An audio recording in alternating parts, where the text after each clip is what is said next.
90.8 FM শুনতে থাকুন। হাটে মাঠে ঘাটে গাড়িতে কিংবা বাড়িতে যে যেখান থেকে টিউন করে আছেন সবাইকে স্বাগত জানাচ্ছি এশিয়ান রেডিও 90.8 FM রাত 11টা বেজে 59 মঙ্গলবার আর শুরু হয়ে গেল ভৌতিক 90.8 উইথ আর যে কনক অ্যান্ড ফিরোজ খান।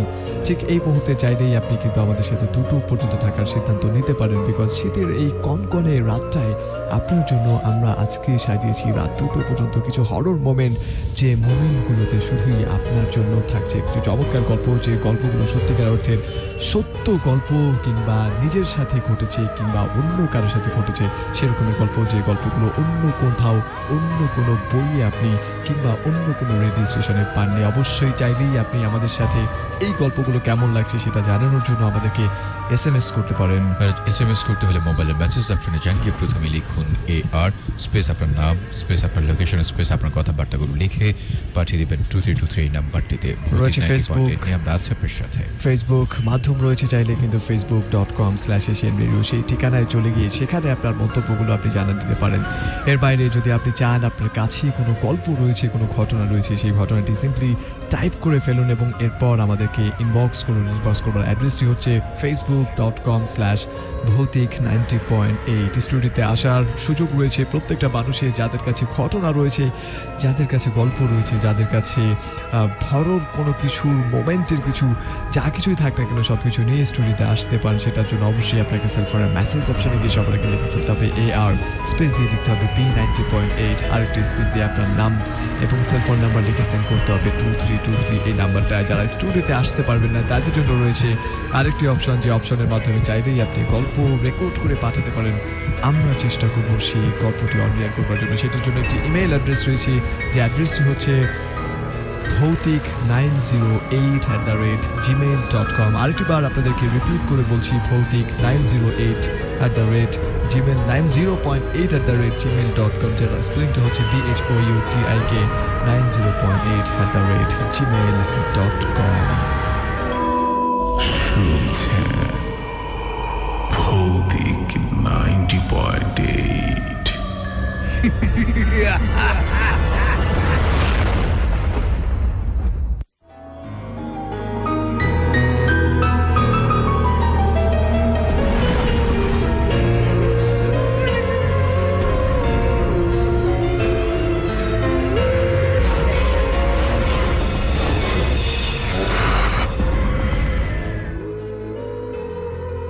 আসসালামু আলাইকুম, আমি সাদিদ আহমেদ জয়, উত্তরায় থাকি। সেবার ঈদে আমি আমার গ্রামের বাড়ি নরসিংদী যাই। ঘটনাটি আমার দূর সম্পর্কের বোনের সাথে, বলতে গেলে তার পরিবারের সাথেই ঘটেছে। ঈদের পরের দিন সকালে উনি আমাদের বাড়ি আসে। আমি এবং আমার বড় বোন পাকের ঘরে বসে পিঠা খাচ্ছিলাম। উনি আসতে ওনাকে কেমন আছে জিজ্ঞেস করাতেই উনি বলে ভালো নেই, ওনার ছেলে হারিয়ে যাওয়ার কথা বলে। আমার বড় বোন কিভাবে হারিয়েছে জিজ্ঞেস করার পরে উনি বলে, আমি আগের বার মৃত্যুর মুখে গিয়ে আমার ছেলেকে ফিরে পাই। এইবার নিয়ে দ্বিতীয়বার। ওনার ছেলে নিখোঁজ। প্রথমবার কি করে ফিরে পায় আমরা জানতে চাইলেও ওনার ঘটনাটি খুলে বলেন। ঘটনাটি আমি ওনার ভাষাতে বলছি। আমার ছেলের বয়স যখন 7 বছর ছিল তখন ও হারিয়ে গিয়েছিল। অনেক খোঁজাখুঁজি করার পরও পাওয়া যায়নি। এক কবিরাজের কথা শুনে কবিরাজের কাছে যাই। কবিরাজের কাছে গিয়ে সব কথা খুলে বলার পর কবিরাজ বলে, তোমার ছেলেকে ফিরিয়ে আনার সব রকম চেষ্টা আমি করব, তার জন্য তোমার খুব কঠিন একটা কাজ করতে হবে। আমি আমার ছেলেকে ফিরে পাওয়ার জন্য সব রকম কষ্ট, সব রকম চেষ্টা আমি করতে রাজি। কবিরাজ তখন তাকে বললেন, তোমাকে কবর থেকে মরা মানুষের কাফনের কাপড়ের টুকরা এনে দিতে হবে মাঝরাতে কবর থেকে। মাঝরাতে অর্থাৎ ফজরের আজানের আগে। কবিরাজ আমাকে বলে দিলেন আমার সাথে কি কি নিয়ে যেতে হবে, আর কবিরাজ আমাকে বললেন তুমি ডরাবে না, আর ফিরে আসার সময় পেছনে ফিরবে না।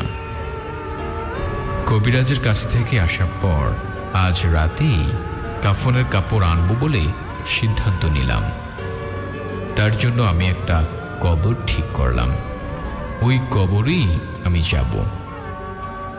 রাতেই কবিরাজের কথা মতন একটা মাটির পাতিল, তার মধ্যে কবিরাজের দেওয়া তাবিজ রেখে একটা হারিকেন নিয়ে কবরের উদ্দেশ্যে রওনা দিলাম। তারপর আমি সেই মধ্যরাতেই কবরস্থানে গিয়ে পৌঁছালাম। পাতিলের মধ্যেই কবিরাজের দেওয়া তাবিজ রাখি, একটা হারিকেন নিয়ে যাই। কবরের কাছে গিয়ে কবিরাজের কথা মতো পাতিলটা কবরের মাথার সামনে রাখি। মাটিতে কবর খোঁড়ার জন্য মাটিতে কূপ দেই। তখন দেখি কবরের মাথার বরাবর একটু সামনে একটা সাদা জুব্বা পরা, মাথা সাদা পাগড়ি, সাদা দাড়ি, কে যেন ওই জায়গাটা দাঁড়িয়ে আছে। জায়গাটা একদম আলোকিত হয়ে গেছে। আমি হঠাৎ ওনাকে দেখে একটু ভয় পেয়ে যাই। ভয়ে ভয়ে কোমর থেকে শাড়ির গিট খুলে মাথায় কাপড় দিয়ে তাকে সালাম জানাই, আসসালামু আলাইকুম।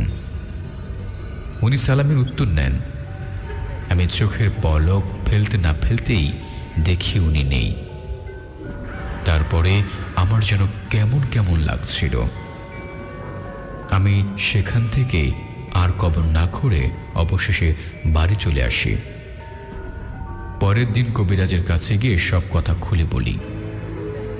উনি বলে তুমি ভালো করেছ, ওই কবর না খুঁড়ে, ওই কবরটা কোনো নেক লোকের কবর হবে।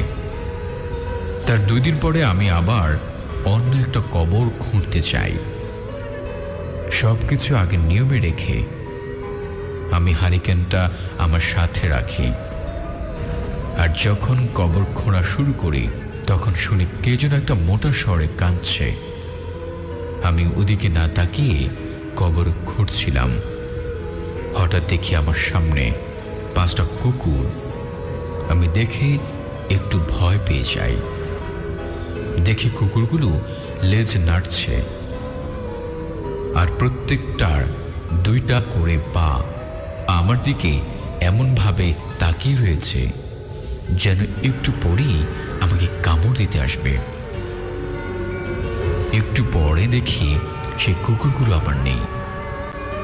এর কিছুক্ষণ পরে দেখি কলা গাছের পাতার উপর বেয়ে বেয়ে সাদা শাড়ি পরা, লম্বা চুলে মুখ ঢাকা এক মহিলা একবার কাঁদছে আর একবার হাসছে।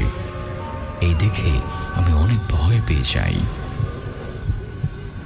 তার দিকে না তাকিয়ে আমি আমার কাজ করছিলাম। ভয়ে আমার শরীর দিয়ে ঘাম পড়ছিল।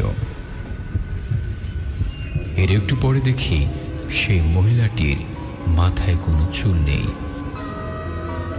মহিলার এক সাইডের গালের মাংস ঝলসানো, কোনো চোখ নেই।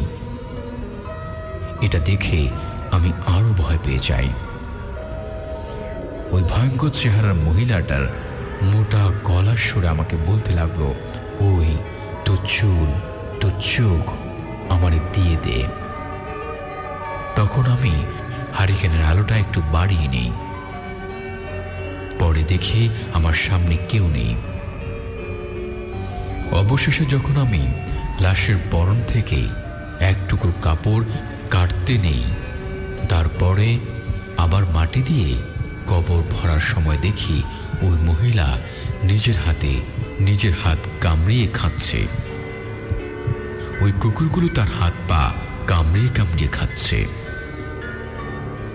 অবশেষে যখন আমার সব কাজ শেষ হলো, যখন আমি এসে পড়ব, তখন দেখি আমার সাইডে আরো একটি গলা কাটা ঘোড়া, গলা দিয়ে অজরে রক্ত পড়ছে। আমি যখন ভয়ে ভয়ে সামনের দিকে এগিয়ে আসছি, ঘোড়াটা একবার আমার ডাইন সাইডে, আরেকবার আমার বাম সাইডে।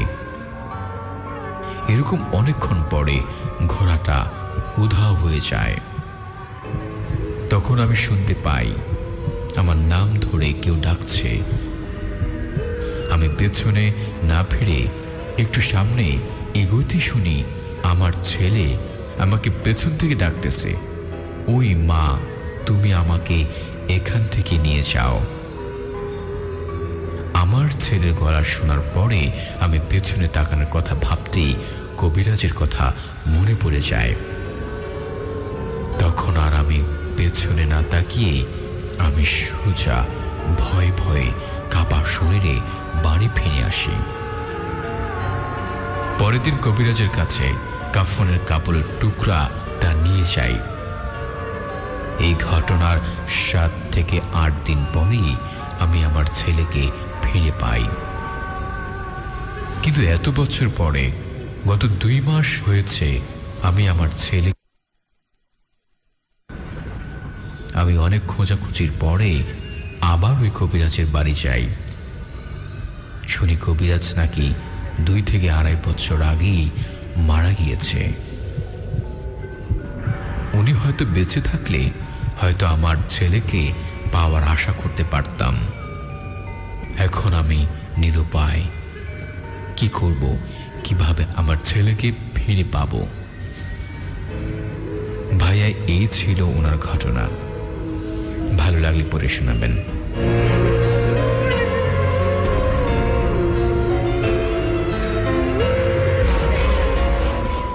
শুনছেন ভৌতিক 90.8।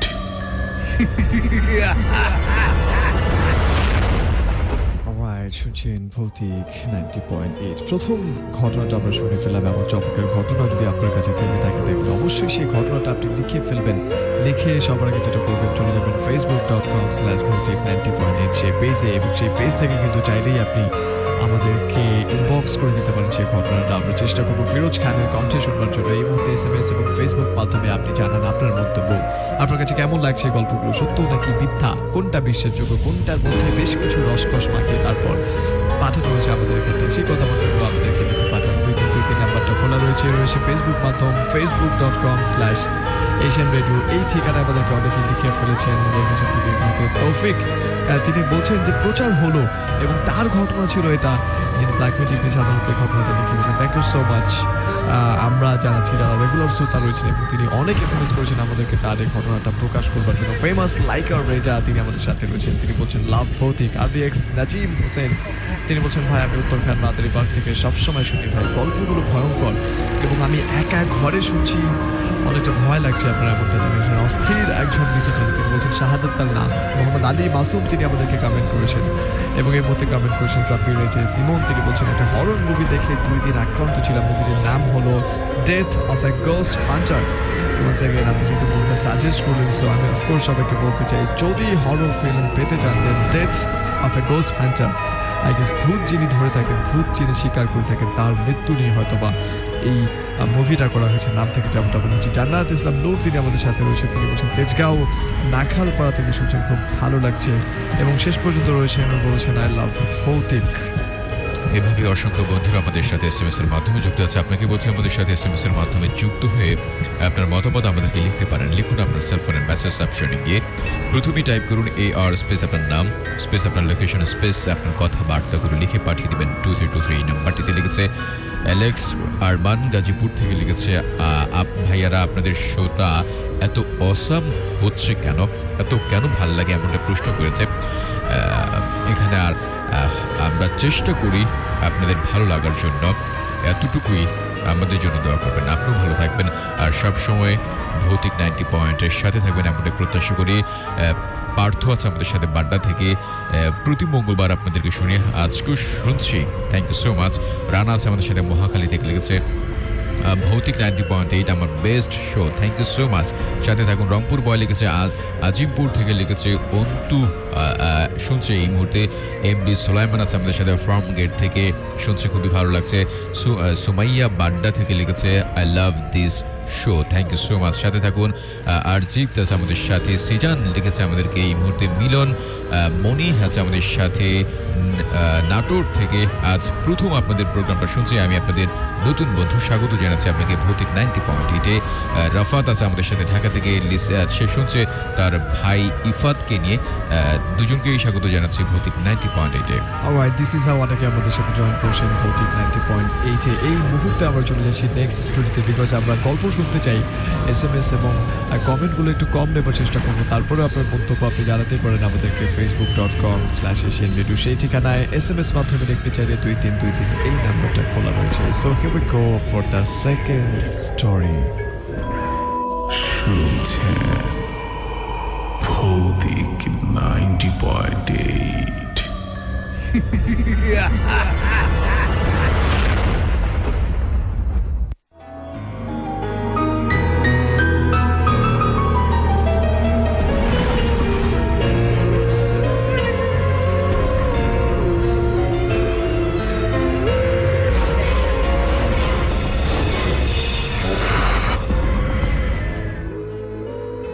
আসসালামু আলাইকুম। আজকে আমার নাম প্রচার করলাম না, কারণ ঘটনাটা আমার সাথে ঘটে যাওয়া। এতদিন শুধু অন্যদের সাথে ঘটা ঘটনা শেয়ার করেছি, আজকে আমার নিজের সাথে ঘটে যাওয়া একটা ঘটনা আপনাদের শেয়ার করব। আমি জানি না আমার ঘটনা শোনার পর আপনারা কি ভাববেন, কিন্তু অনেক দিন ধরেই বলি করেছিলাম, তাই আজকে বলেই দিচ্ছি আমার ঘটনাটি। 2006 সাল, সময়টা ছিল বর্ষাকাল। গ্রামের বড় বিল পানিতে সবটাই ডুবে গেছে, তাই প্রচুর মাছ ঢুকে পড়েছে ধান খেতে। তবে বেশিরভাগ মাছ পাওয়া যেত বেলেহাটার দিকে। বেলেহাটা ছিল বিলের পাশের ছিটকিতলার সাথে। ছিটকিতলা নিয়ে একটা ঘটনা আপনার বেশ কিছুদিন আগে প্রচার করেছিলেন। ওই জায়গাটা এমনিতেই হান্টেড। 1971 সালে পাক বাহিনীর ছোট্ট একটা দল ছিটকিতলায় ক্যাম্প করেছিল। তারা বাঙালিদের মেরে ওই বিলে এবং ছিটকিতলায় রেখে দিত, এবং পরবর্তীতে বাঙালিরা পাক বাহিনীদের মেরে তারা ওই বিল এবং ছিটকিতলাতে রেখে দিত, এবং সেগুলো পৌঁছে মাটিতে এবং পানিতে মিশে যেত। ওই ছিটকিতলার ওখানে একটা জমি কেটে বিলে পরিণত করার সময় 150 থেকে 200 কঙ্কাল পাওয়া গিয়েছিল। বর্ষার সময় মাছ ধরতে গিয়ে ভয় পেয়েছে এমন অনেক লোকের দেখা পাওয়া যায়। সেবার আমি আর আমার ভাগ্নে রাত 12টার দিকে সে বিলে মাছ ধরতে গিয়েছিলাম। মাছ ধরতে ধরতে কখন যে গভীর রাত হয়ে গেছে কিছুই মনে নেই, এবং কখন যে ওই ছিটকিতলায় পৌঁছে গিয়েছি বুঝতেই পারিনি। আমি পেছনে ছিলাম আর আমার ভাগ্নে শাওন ছিল আমার থেকে বেশ কিছুটা দূরে। হঠাৎ আমি লক্ষ্য করলাম যে কে যেন একটা অবয়বের মতো ভাগ্নের মাছ ধরার পাত্রের পেছনে ঘুরছে এবং কি যেন চপচপ করে খাচ্ছে। তখন আমি ভয়ে ভয়ে মন নিয়ে বললাম, শাওন দেখ, কি যেন তোর পেছনে দাঁড়িয়ে আছে এবং তোর মাছগুলো খেয়ে ফেলছে। তখন শাওন ভাবল হয়তো মামা মানে আমি হয়তো ওর সাথে ফাজলামি করছি। দ্বিতীয়বার যখনই আমি বললাম, শাওন দেখ, তোর পিছনে কি যেন একটা দাঁড়িয়ে আছে, জিনিসটা তখনই ঘাড় ঘুরে আমার দিকে তাকায়। তখন যা দেখি তা আমি জীবনও ভুলতে পারবো না। দেখলাম একটা কঙ্কাল আমার দিকে তাকিয়ে আছে এবং আমাকে দেখে বিদঘুটে রকমের হেসে যাচ্ছে। ওই হাসির শব্দ শুনে শাওনও পেছনে তাকায়।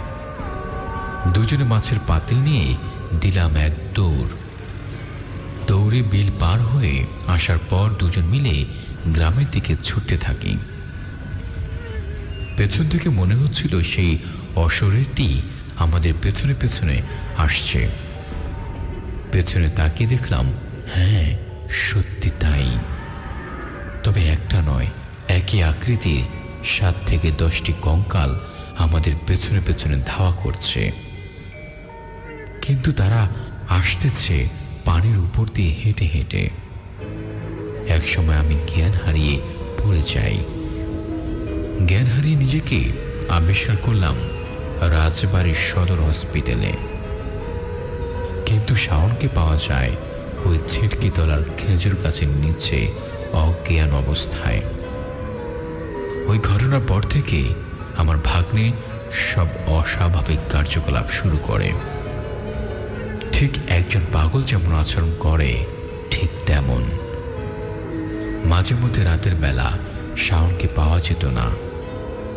শাওন এবং তার নানা রাতে একসাথে ঘুমাতো। দরজা ভেতর থেকে লাগানো থাকতো, কিন্তু শাওনকে খুঁজে পাওয়া যেত না। অবশেষে সকালে অচেতন অবস্থায় ওই ছিটকি তলায় পাওয়া যেত। এভাবে প্রায় রাতে শাওনকে খুঁজে পাওয়া যেত না, এবং ভোরবেলায় ওই ছিটকি তলার মাঠে পাওয়া যেত। অনেক কবিরাজ ধরেও কোনো প্রকার উপকার পাচ্ছিলাম না। অবশেষে তাকে নামকরা কবিরাজের মাধ্যমে দীর্ঘ 3 বছর পর সুস্থ করা হয়। সবাই শাওনের জন্য দোয়া করবেন। খোদা হাফেজ।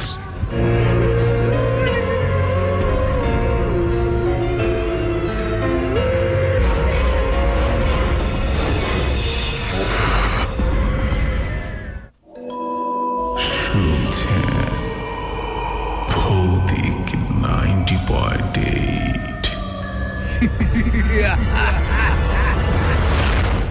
আরেকটি ঘটনা আমরা শুনে ফেললাম। সময়টা হচ্ছে ঠিক এই মুহূর্তে রাত 12:05। আমাদেরকে facebook.com/asian radio সেই ঠিকানায় অনেকেই তাদের মন্তব্যগুলো জানাচ্ছেন। এদের মধ্যে AH তন্ময়, তিনি বলছেন এক্সাম চলছে, তারপরেও আপনাদের শুনছি, ভালো লাগছে এবং দোয়া করবেন। অফকোর্স শুভকামনা আপনার জন্য ভৌতিক টিমের পক্ষ থেকে। যারা যারা আমাদের সাথে জয়েন করছেন facebook.com/asian radio সেই ঠিকানায়, তারা চাইলেই কিন্তু সেই পোস্টটি শেয়ার করতে পারেন, যাতে আপনার বন্ধুরা এই মুহূর্তে যারা যারা ফেসবুক ইউজ করছে, সময় কাটছে না, তাদের জন্য এই চমৎকার একটা সময়, হরর কিছু সময় কাটাতে পারে, তাদের জন্য আইডিয়াস আপনি শেয়ার করতে পারেন। সৌরভ দেবনাথ আমাদেরকে বলছেন গাজীপুর থেকে রুমমেট শুনছি, আমি এবং আমার রুমমেট শুনছি গাজীপুর থেকে, ভয় লাগছে এবং ভৌতিক শুনতে ভালো লাগে, এমনটা আপনি জানিয়েছেন। স্ট্রেলিন সেনি, তিনি বলছেন hey dear WhatsApp, I am sick to even all listening the show. Alright, hopefully you will be খুব দ্রুত আপনি সেখান থেকে বেরিয়ে আসবেন, রিকভার ইউর সেলফ, এমনটাই আশা করছি। আর কেমনই আমাদেরকে বলছেন ভাই কেমন আছো, আমি একটি পাঠিয়েছিলাম, পড়া হয়নি কিছুর জন্য, খুব সম্ভবত দেখা হয়নি এখন পর্যন্ত, কিংবা এমন হতে পারে যেটি সত্যিকার অর্থে পড়ার মতো না, দ্যাটস ওয়াই এমনটা হয়েছে। কথা বন্ধু দিবাজ আর নিফরাজ আমাদেরকে কমেন্ট করেছেন, বলছেন আমি নোয়াখালী হাতিয়া নিঝুম দ্বীপ থেকে শুনছি। আমি প্রথম ডাউনলোড করে শুনতাম, কারণ আমাদের এখানে FM 90.8 শোনা যায় না, তাই এখন থেকে অনলাইন থেকে শুনছি এবং চরম ভয় লাগছে। ধন্যবাদ এশিয়ান রেডিওকে, আমি প্রতি মঙ্গলবারই শুনি, অসাধারণ একটা শো। আমাদের চারপাশে নদীর মাঝে এই ছোট্ট দ্বীপ হাতিয়া, এই দ্বীপে অনেক ভৌতিক ঘটনা রয়েছে, আমি কিছু পাঠাবো, লিখবো সবার মনে হাতিয়াকে নিয়ে মুভির চিন্তা চলে আসবে, এমনটাই অ্যাপ্লিকেশন। একজন বংশী বাদক, তিনি আমাদেরকে এমনটা জানিয়েছেন। থ্যাংক ইউ সো মাচ নিঝুম দিক থেকে আমাদেরকে লিখবার জন্য। আপনাকে বলছি আমাদের সাথে SMS এর মাধ্যমে মতামত লিখেন যে আজকের ভৌতিক আপনার কাছে কেমন লাগছে, আপনার ভালো লাগাই আমাদের কাজ, আপনাকে একটু ভয় দেওয়ার জন্যই আমরা চেষ্টা করি। সো আপনার কথাবার্তাগুলো লিখুন, মোবাইলের মেসেজ অপশনে গিয়ে প্রথমে টাইপ করুন AR স্পেস আপনার নাম স্পেস আপনার লোকেশন স্পেস আপনার কথাবার্তাগুলো লিখে পাঠিয়ে দেবেন 2323 এই নাম্বারটিতে। রাসেল আছে আমাদের সাথে কেরানীগঞ্জ থেকে, ফিরোজ ভাই আমি ওকে সে রাত 2টো পর্যন্ত থাকবে এমনটা প্রতিশ্রুতি আমাদেরকে দিয়েছে। আর যে রাজীব আছে আমাদের সাথে গাজীপুর থেকে, খুব ভালো লাগছে। দীপু আছে আমাদের সাথে মিরপুর 10 নম্বর থেকে, অনেক অপেক্ষার পর শুরু হলো ভৌতিক 90.8, আছি রাত 2টো পর্যন্তই থাকবো আপনাদের সাথে। আসিফ খান আছে আমাদের সাথে গুলশান থেকে, বলছে I love Bhoutik, thank you so much. Ruby আছে আমাদের সাথে আজিমপুর থেকে, অন্ধকারে রুমে লাইট অফ করে আমি আর আমার সিস্টার শুনছি, অনেক ভয়ঙ্কর লাগছে। শামীম আছে আমাদের সাথে এই মুহূর্তে মিরপুর 14 নাম্বার থেকে শুনছে। সে আমাদেরকে জানতে চাচ্ছে আমরা কেমন আছি। আমি এই শোটার রেগুলার শুনি, খুব ভালো লাগে। এমন চমৎকার একটি শো করার জন্য আমাদেরকে থ্যাঙ্কস জানিয়েছে। রাত 2টো পর্যন্তই থাকবে বলছে। আমাদের সাথে আছে আমাদের মুস্কান উত্তরা থেকে লিখছে, ভাইয়া খুব ভালো লাগছে, ব্যাকগ্রাউন্ড মিউজিকটা অনেক জোস এমনটাই বলছে। আর ভৌতিক এসে অনেক বেশি ভালোবাসা আমাদের লিখেছে। এভাবে অনেক বন্ধুরা আমাদের সাথে এই মুহূর্তে SMS এর মাধ্যমে যুক্ত আছে। আপনিও আমাদের সাথে যুক্ত হতে পারেন। facebook.com/asianradio সেই ঠিকানায় চাইলে কিন্তু কমেন্ট করতে পারেন। আর যদি কোনো ঘটনা আপনি লিখে পাঠাতে চান তাদের মতো করে, অবশ্যই সেক্ষেত্রে আপনাকে চলে যেতে হবে facebook.com/ভৌতিক90.8। এর বাইরে যারা আমাদেরকে স্টুডিওতে এসে ঘটনা শেয়ার করতে চান, এয়ার লিখে স্পেস দিতে লিখতে হবে B90.8। আরেকটি স্পেসে আপনার নাম, ঠিকানা, সেলফোন নাম্বার লিখে সেন্ড করতে হবে 2323। এই নাম্বারটায় যারা ঘটনা রেকর্ড করে পাঠাচ্ছেন তাদেরকে বলছি, ঘটনা রেকর্ড করবেন অবশ্যই এমন কোনো জায়গায় যেখান থেকে কোনো শব্দ তৈরি হবে না এবং সুন্দরভাবে প্রত্যেকটা ওয়ার্ড বোঝা যাবে, এমন কোনো জায়গা থেকে সেই ঘটনাটা রেকর্ড করে আমাদেরকে ইমেইল করতে পারেন ভৌতিক90.8@gmail.com।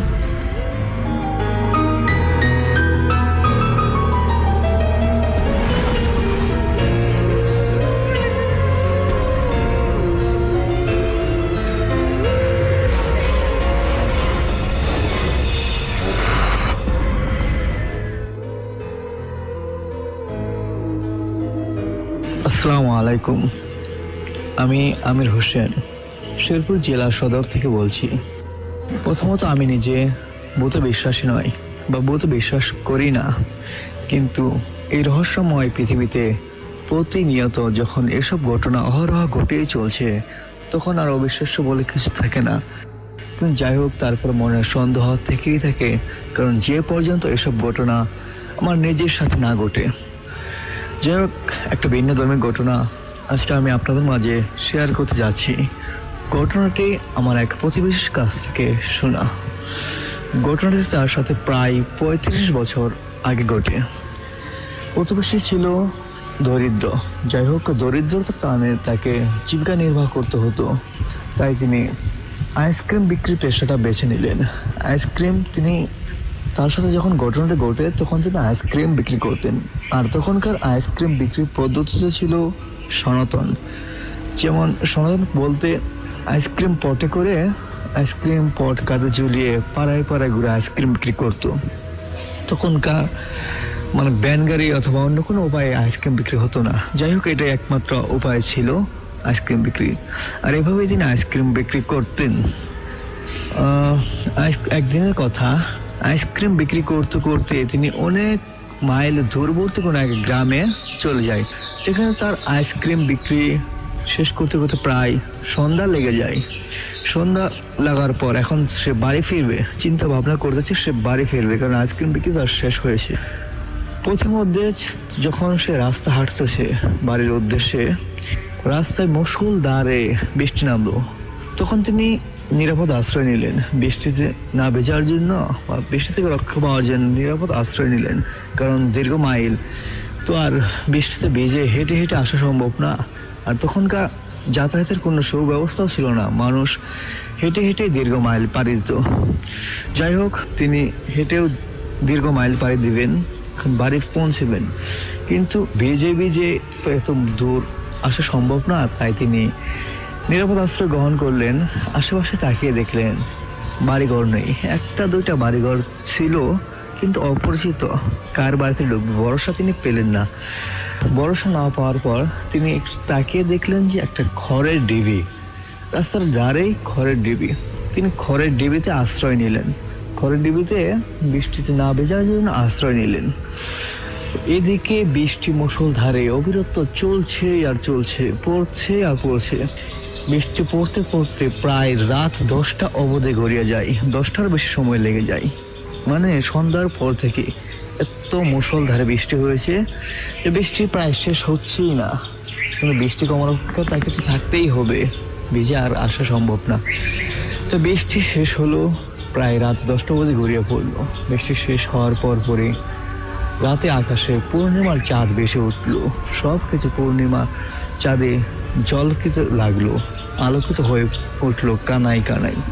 সব কিছু চাঁদের আলো স্পষ্ট দেখতে পেল। পথিমধ্যে পুনরায় তিনি আবার বাড়ির উদ্দেশ্যে রওনা দিল। বাড়ির উদ্দেশ্যে যখন তিনি আবার রওনা দিল, তখন কিছু দূর আসার পর দেখতে পারলো, লক্ষ্য করলো যে একটা মানে রাস্তার ধারে একটা ঘাস খাচ্ছে। তিনি মনে মনে ভাবলেন যে এত রাত্রে কার ছাগল রাস্তার ধারে ঘাস খাচ্ছে।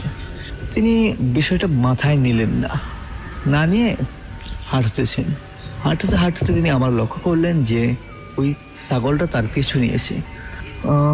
ওই ছাগলটা যখন তার পিছু নেয়, কারণ এসব ঘটনা তখন প্রতিনিয়ত কারো না কারোর সাথে ঘটতো, যার কারণে একটা কমন ব্যাপার ছিল। তখন তিনি বুঝতে পারলো, আন্দাজ করতে পারলো যে এটা কোনো সাধারণ ছাগল না, এটা কোনো সাধারণ ছাগল না। তাই তিনি ভাবলো যে আজকে হয়তো তার কোনো রক্ষে নেই। যাই হোক, প্রতিবেশী তখন ছিল 22 বছরের যুবক, গায়ে অনেক শক্তি, মনে অনেক বল এবং সাহস, কিন্তু তারপর ভয় তার মাঝে কাজ করতেছিল। কি আর করার, এর হাত থেকে তো বাঁচতে হবে। তাই তিনি দ্রুত গতিতে হাঁটা শুরু করলো। সে যত দ্রুত গতিতে হাঁটে, ছাগলটি তার পিছনে তত দ্রুত গতিতে আসতেছে। এখন তিনি ভাবলেন আজকে বোধহয় তার আর রক্ষা নেই, আজকে সে মারা পড়বে। তারপরও সে আশা হারায়নি। সে হাঁটতেছে পিছু পিছু ছাগলটাও হাঁটতেছে। একসময় সে পেছনে তাকিয়ে লক্ষ্য করলো যে ছাগলটি আর নেই। একই কাণ্ড, কোথায় গেল? যাই হোক, হয়তো বিপদ থেকে উদ্ধার হওয়া গেল, বাঁচা গেল। এই কথা বলে সে যখন তিনি সামনে এগোবে, দেখে সামনের আম গাছটি ডাল ধরে কে যেন জোরে জোরে ঝাঁকুনি দিচ্ছে। তিনি তো মনে মনে ভয় পেয়ে গেলেন। ঝাঁকুনি, এটা কে আর হবে? এটা সেই কালো ছাগল বা প্রেতাত্মা।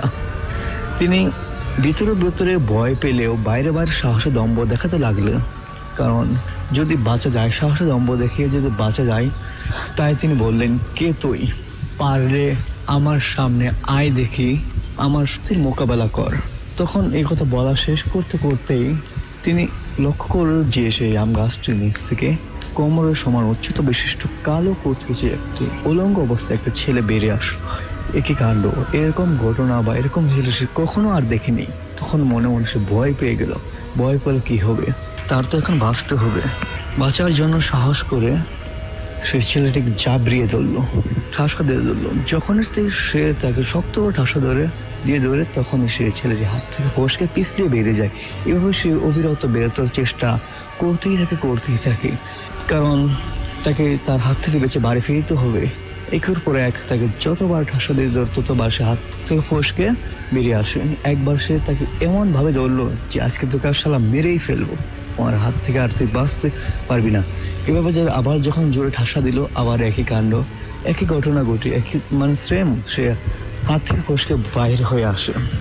এবার তিনি অবিরত রাতভর ব্যর্থ চেষ্টা চালিয়ে গেলেন, বাঁচানোর জন্য ব্যর্থ চেষ্টা চালিয়ে গেলেন, নিজেকে রক্ষা করার জন্য।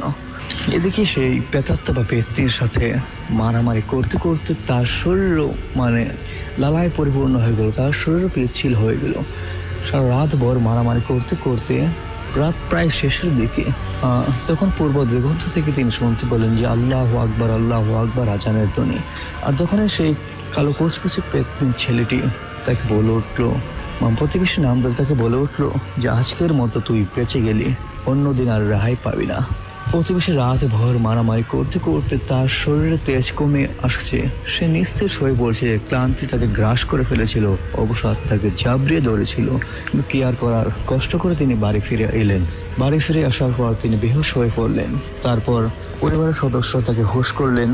হুঁশ করার পর তাকে জিজ্ঞাসা করা হলো সারা রাত সে কোথায় ছিল এবং তার সাথে কি হয়েছিল। হুঁশ হওয়ার পর প্রতিবেশী তখন তার সম্পূর্ণ ঘটনা বর্ণনা করলেন তাদের কাছে, এবং পরিবারের সদস্যরা তাকে গরম পানিতে গোসল করালেন। সেই ঘটনা পর থেকে প্রতিবেশী গুরুতর অসুস্থ হতে লাগলো বা অসুস্থ হয়ে পড়লো। তখন তার পরিবারের সদস্যরা বুঝতে পারলো এবং কবিরের চিকিৎসা নিল। চিকিৎসা নেওয়ার পর তিনি মোটামুটি সুস্থ হয়ে পড়লেন, মোটামুটি ধীরে ধীরে সুস্থ হলেন। তারপর থেকে তার পরিবারের সদস্যরা তাকে এই পেশা ছেড়ে দিতে বললেন। আর পেশা ছেড়ে দেওয়ার পর তিনি রাত বিরেতে আর বের হতেন না।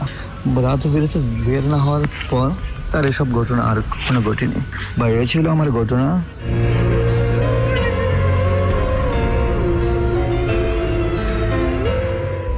শুনছেন ভৌতিক 90.8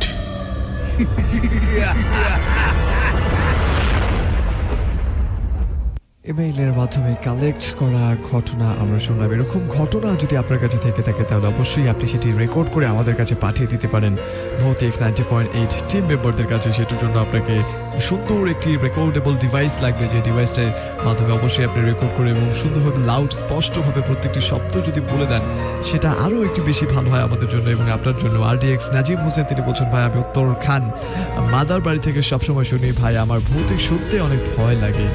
আবার শুনতে থাকুন। তারপরেও রয়েছেন আমার সাথে জান্নাতুল ইসলাম নূর, তিনি বলছেন ভাই আমি তেজগাঁও নাখালপাড়া থেকে আপনাদেরকে শুনছি। রয়েছেন আমাদের সাথে এই মুহূর্তে শেখ লিমন, তিনি বলছেন কুড়িগ্রাম নাগেশ্বরী থেকে সবসময় শুনি, ভাই আমার ভৌতিক শুনতে অনেক ভয় লাগে। এত দূর থেকে আপনি শুনছেন, আপনাকে অসংখ্য ধন্যবাদ জানাচ্ছি। তাসফিয়া অর্নি তিনি বলছেন স্টোরিগুলো দিনের পর দিন আরও বেশি জোস হচ্ছে, কালেকশনগুলো ভালো, তোমাদের বেস্ট অফ লাক, অনেক দূর এগিয়ে যাও। অসংখ্য ধন্যবাদ আপনাকে ভাই, আমাদেরকে এতটুকু ভালো লাগে আমাদের ভেতরে তৈরি করবার জন্য। সাব্বির HS ইমন তিনি বলছেন ভাইয়া JSC এক্সাম শেষ করার পর আপনাদের শো শুনতে খুব ভালো লাগে, কারণ মা বকা দিয়ে থাকেন না।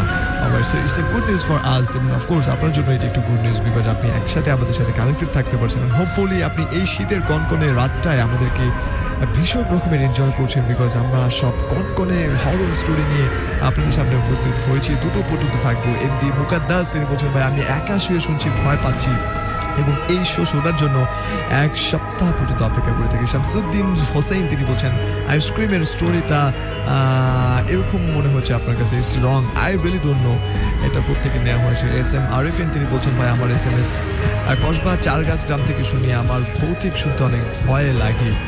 কসবা থেকে আপনি শুনছেন, এটাই ছিল আপনার মূল কথা। এবং এমনি করে যারা আমাদেরকে এই মুহূর্তে কমেন্ট করতে চান, তারা কমেন্ট করতে চাইলে অবশ্যই চলে যাবেন facebook.com/asianradio, সেই ঠিকানায়। আশরাফুল শাহরিয়ার তিনি বলছেন বাবার কাছ থেকে শুনেছি এই গল্পটি যখন মনে হয় আমার সারা শরীর ভয়ে কেঁপে ওঠে।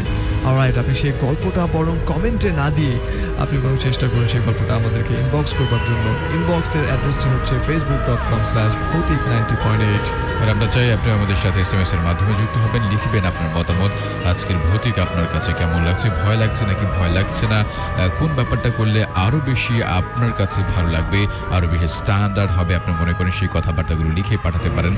লিখুন আপনার মোবাইলের মেসেজ অপশনে গিয়ে প্রথমে টাইপ করুন AR স্পেস আপনার নাম স্পেস আপনার লোকেশন স্পেস আপনার কথাবার্তাগুলো লিখে পাঠিয়ে দেবেন 2323 এই নাম্বারটিতে। আমরা আছি আপনার সাথে রাত 2টো পর্যন্ত। মমিন প্রধান আছে আমাদের সাথে ফ্রম গাজীপুর থেকে লিখেছে, আমি আর আমার ভাই রুবেল শুনছি, খুবই ভয় পাচ্ছি আমরা। মাসুম দেবরা রসুলনগর থেকে শুনছি, ভাইয়া আমি আর আমার বন্ধু সাগর, তুষার, ইমরান, শান্ত অনেকেই মিলে শুনছি। থ্যাংক ইউ সো মাচ, সবাইকে স্বাগত জানাচ্ছি ভৌতিক 90.8। রুমান বিন ইসলাম নারায়ণগঞ্জ থেকে লিখেছে, এই প্রথম এই প্রোগ্রাম খুব ভালো লাগে, আপনাদের উপস্থাপনাও খুব সুন্দর। Thank you so much. আমাদের সাথে আছে শান্ত বাড্ডা থেকে বলছি, ভাইয়া কেমন আছে জানতে চাচ্ছে, সে সব সময় শুনে আমাদের। ওকে ঠিক আছে। উত্তরা থেকে আমাদের সাথে জান্নাত, সে ক্লাস 7-এ পড়ে, তারপর আমাদেরকে শুনছে, আমাদের স্টোরিগুলি তার ভাল লাগছে। ফরহাদ আছে আমাদের সাথে, অনেক ভয় লাগছে আপনাদের স্টোরিগুলি শুনে। রাকিব আছে আমাদের সাথে, রেহান শুনছে আমাদের এই মুহূর্তে। সুবন আমাদের সাথে আছে রাজশাহী থেকে, আমি ভৌতিকের অনেক বড় ফ্যান, সেটাই বলছে। ওকে, প্রত্যেকটা এপিসোড সে ডাউনলোড করে শুনে, বাট আজকেই প্রথম সে লাইভ আমাদেরকে শুনছে, তাই সে খুবই এক্সাইটেড, এমনটাই লিখছে। শুভন সাথে থাকুন, সবসময় এমনটাই চাই। বেল্লাল আছে আমাদের সাথে খিলগাঁও থেকে। ওকে, গ্রেট স্টোরি এমনটা জানিয়েছে। রায়হান ডলি আমাদের সাথে আছে, তারা দুজন আমাদেরকে শুনছে। Thank you so much. SK Faisal Gazipur থেকে লিখছে, প্রথম স্টোরিটা অসাম ছিল এমনটা লিখছে। আতিক আছে আমাদের সাথে গাজীপুর থেকে, একলা শুনছি। জাহিদ ঢাকা যাত্রাবাড়ি থেকে লিখছে, ভয় লাগছে। সুবর্ণা আমাদের সাথে আছে, সে শুনছে, ভয় পাচ্ছে। পাবনা থেকে আমাদের সাথে আছে পাবন, লিখেছে সে ভয় পাচ্ছে, প্রথম গল্পটা তার ভালো লাগছে। এভাবে সাথে থাকুন, আমাদেরকে বলছে চালিয়ে যেতে। সে আমাদের সাথে আছে। মিথিল আছে আমাদের সাথে মিরপুর 6 নম্বর থেকে, ভাইয়া আমি অ্যান্ড আমার বোন শুনছি, খুবই ভয় পাচ্ছি। সাথে থাকুন রাত 2টো পর্যন্ত। আমরা চলে যাবো আমাদের নেক্সট স্টোরিতে, যেটাকে স্টোরি বলবো না, বলবো কোনো সত্য ঘটনা, যে ঘটনাটা আপনাদের ভেতর থেকে একজন পাঠিয়েছি। আপনি যদি ঘটনা পাঠাতে চান অবশ্যই চলে যাবেন facebook.com/ভৌতিক90.8 সেই অ্যাড্রেসে। শুনছেন ভৌতিক 90.8।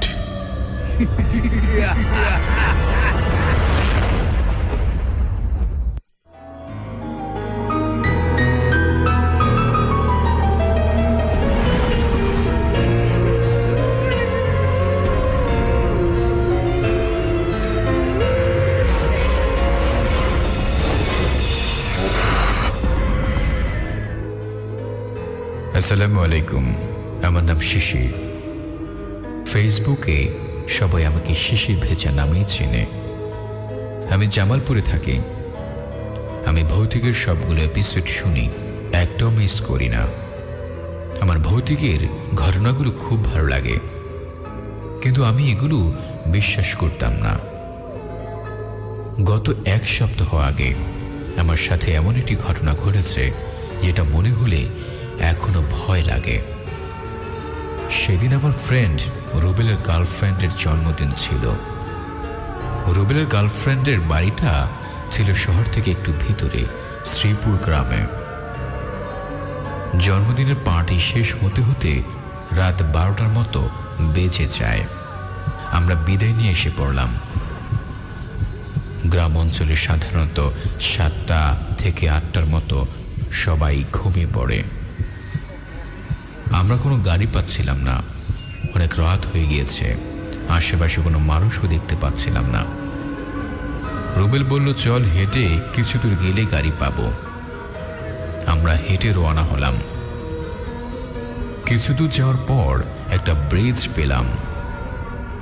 হঠাৎ করে ব্রিজের উপর থেকে একটা বিশ্রী গন্ধ পেলাম। গন্ধটা মানুষ পচলে যেমন গন্ধটা বের হয় ঠিক সেরকম। যেখানে গন্ধটা পেয়েছিলাম সেখান থেকে প্রায় আধা মাইল দূরে এসে পড়েছি, বাট গন্ধটা তখনও পাচ্ছিলাম। হঠাৎ করে ভয়ে শরীরটা ঘেমে আসছিল। গভীর রাত, আশেপাশে কাউকে দেখছি না।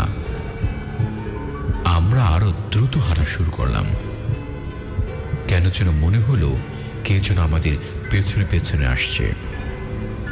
গভীর রাত, মাটিতে জ্যোৎস্নার আলো, সবকিছু মনে হচ্ছিল আমার জীবনে একটি সবচেয়ে ভয়ঙ্কর কালো রাত। মাটিতে জ্যোৎস্নার আলোয় হালকা ছায়া দেখা যাচ্ছিল। আমরা হাঁটতে হাঁটতে হঠাৎ কিছু দূর যাওয়ার পর হঠাৎ লক্ষ্য করলাম আমরা মানুষ হলাম 2 জন, কিন্তু ছায়া দেখতে পাচ্ছি 3টা। আমি ভয়ে কিছু ভেবে পাচ্ছিলাম না, কি করব, কোথায় যাব। আমি দৌড় দিলাম। কিছু দূর যাওয়ার পর একটা মসজিদ পেলাম। খুব পানি পিপাসা লেগেছে। মসজিদে গিয়ে পানিটা খুলে সামনে দেখি একটা লাশ শোয়ানো।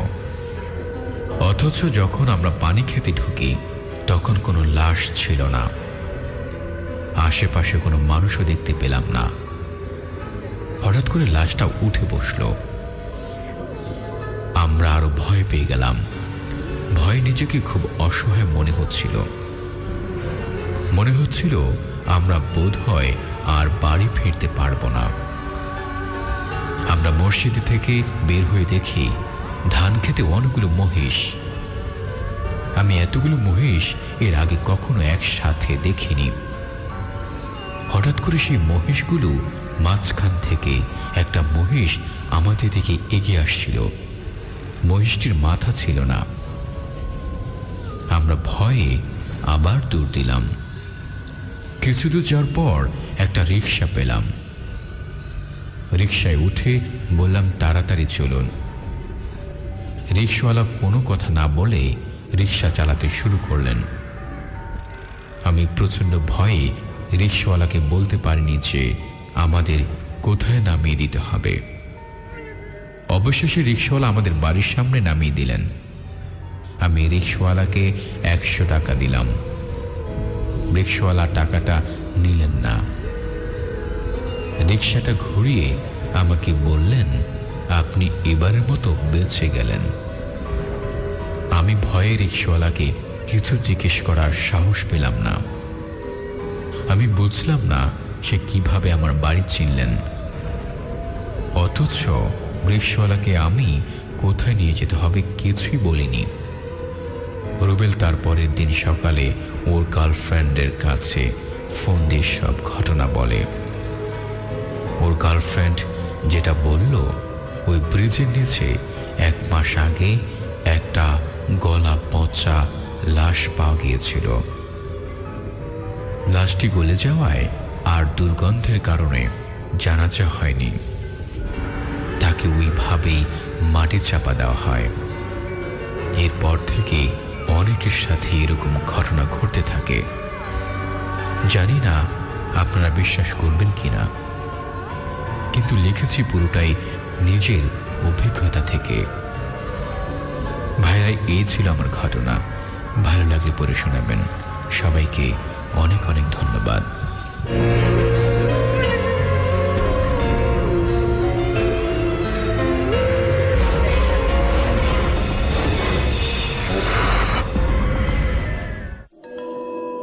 শুনছেন ভৌতিক 90.8।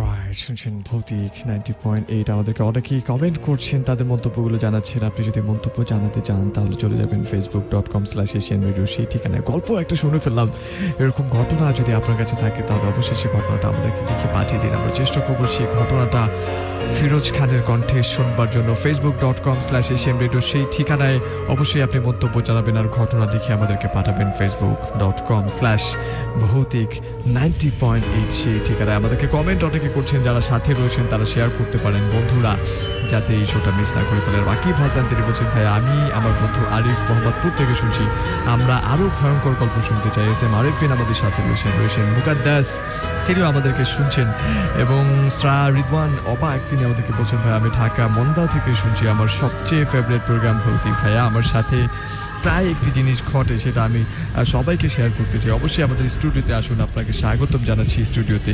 আপনার সেলফোনের মেসেজ অপশনে গিয়ে যাদের কাছে এরকম ঘটনা রয়েছে সবার আগে লিখে ফেলতে হবে AR, স্পেস দিয়ে লিখতে হবে B90.8, আরেকটি স্পেস দিয়ে নিজের সেলফোন নাম্বার এবং নাম লিখে যদি সেন্ড করেন আমরা চেষ্টা করবো এখান থেকে ফোন করবার জন্য। এমপিওর বয় সাব্বির আমাদেরকে কমেন্ট করছেন, তিনি বলছেন সিরাজগঞ্জের শাহজাদপুর থেকে কবে অ্যাপ ছাড়া শুনতে পারবো, খুব ভালো লাগে ভাই শুনতে, অসংখ্য ধন্যবাদ রয়েছেন। এমডি মনিরুল ইসলাম আমাদের সাথে রয়েছেন চিটাগাং সন্দ্বীপ থেকে, আমি আগে শুনতাম বাট কিছুদিন ধরে শুনছি না, তারপর থেকে আর শোনাও হয় না, আজ আবার নতুন করে শুনছি।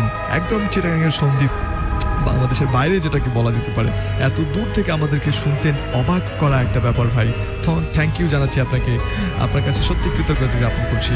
ফ্রেন্ডস উজ্জ্বল হাসান আমাদেরকে শুনছেন, তিনি বলছেন আমার থেকে শুনছি, খুব ভালো লাগছে। আমি উজ্জ্বল নাম, আমার নাম আশিক আর সজীব মিলে আপনারা আমাদেরকে শুনছেন। আমরা বেশ কিছু SMS পড়ে নিতে চাই।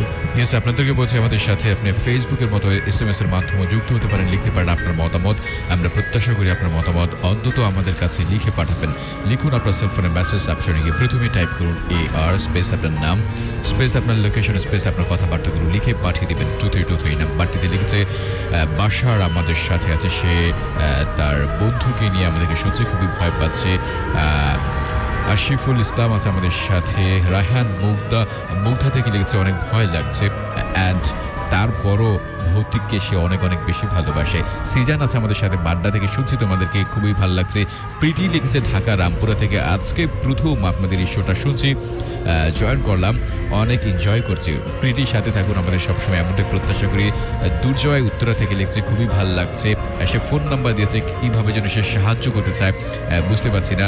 তামিম আছে আমাদের সাথে উত্তরা থেকে, সে আর তার ওয়াইফ ইয়াসমিন নিয়মিতই ভৌতিক শুনে, খুবই ভালো লাগে তাদের থেকে, এমনটাই লিখেছে। রাহের আছে আমাদের সাথে, রিহা বিন সাইদ ঢাকা থেকে শুনছে আমাদেরকে, মনসুর উত্তরা থেকে শুনছে, কামালপাড়া থেকে, উত্তরা কামালপাড়া থেকে অনুষ্ঠানটি অনেক ভালো লাগে, আপনাদের দুজনকেই অনেক অনেক বেশি ভালো লাগে। ইয়াসমিন আছে আমাদের সাথে শান্তিবাগ থেকে, অনেক অনেক ভয় লাগছে। জাহির খান মিরপুর 2 নম্বর থেকে প্রথম স্টোরিটা তার ভালো লাগছে। সাজ্জাদ আছে আমাদের সাথে, সাদাত হুসাইন শুনছে আমাদেরকে, আশরাফুল আমাদের সাথে আছে, নতুন বন্ধু বলছে আপনাকে স্বাগত জানাচ্ছি ভৌতিক 90.8। তানভীর আছে আমাদের সাথে গার্নিগঞ্জ থেকে, তার ভালো লাগছে। জিসান আছে আমাদের সাথে, এভাবেই দেখতে পাচ্ছি। আতিক আছে আমাদের সাথে, সুজন আছে আমাদের সাথে। থ্যাংক ইউ সো মাচ সবাইকে এতক্ষণ পর্যন্ত আমাদের সাথে থাকার জন্য। আরও SMS করবেন, আপনাদের মতামত লিখবেন, এমনটাই প্রত্যাশা আমরা করি আপনার কাছ থেকে। রাত 1:50 মিনিট, নট লাইক দ্যাট, প্রায় 12:50 এখন পর্যন্ত, মানে আমরা এখন পর্যন্ত 1 ঘন্টা 10 মিনিটের মতো আপনাদের সাথে আছি। সো অবশ্যই কমেন্ট করুন এবং SMS করুন 2323 এই নাম্বারটায়। শুনছেন ভৌতিক 90.8।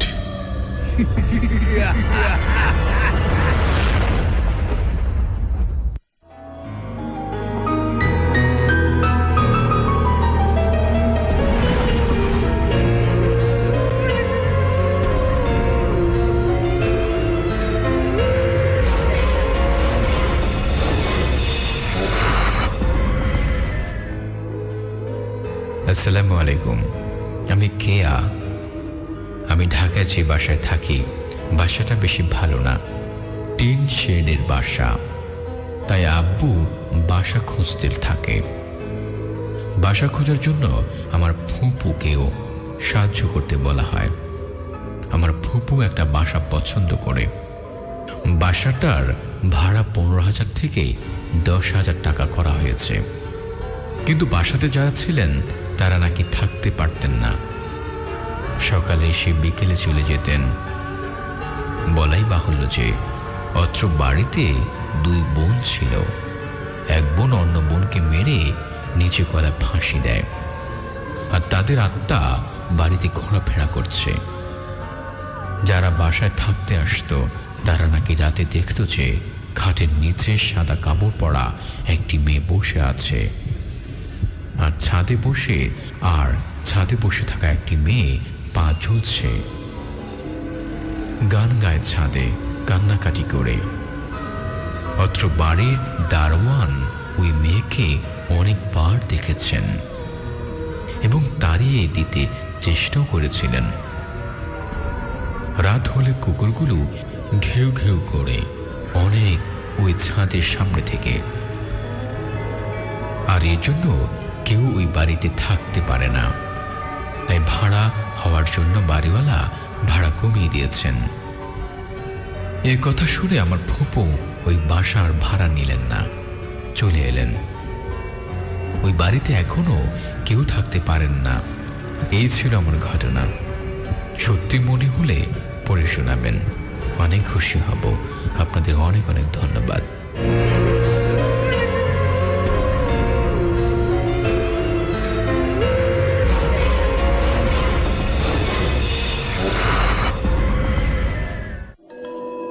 শুনছেন ভৌতিক 90.8।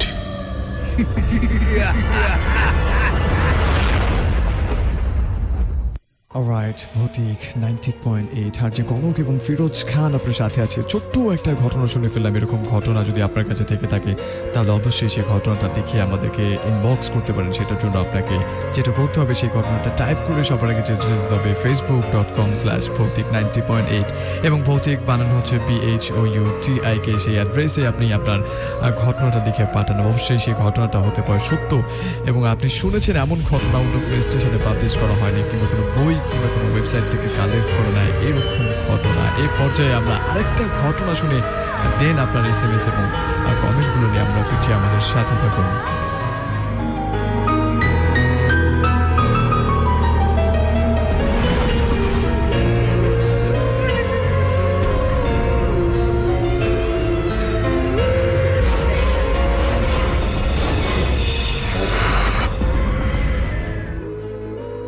আসসালামু আলাইকুম।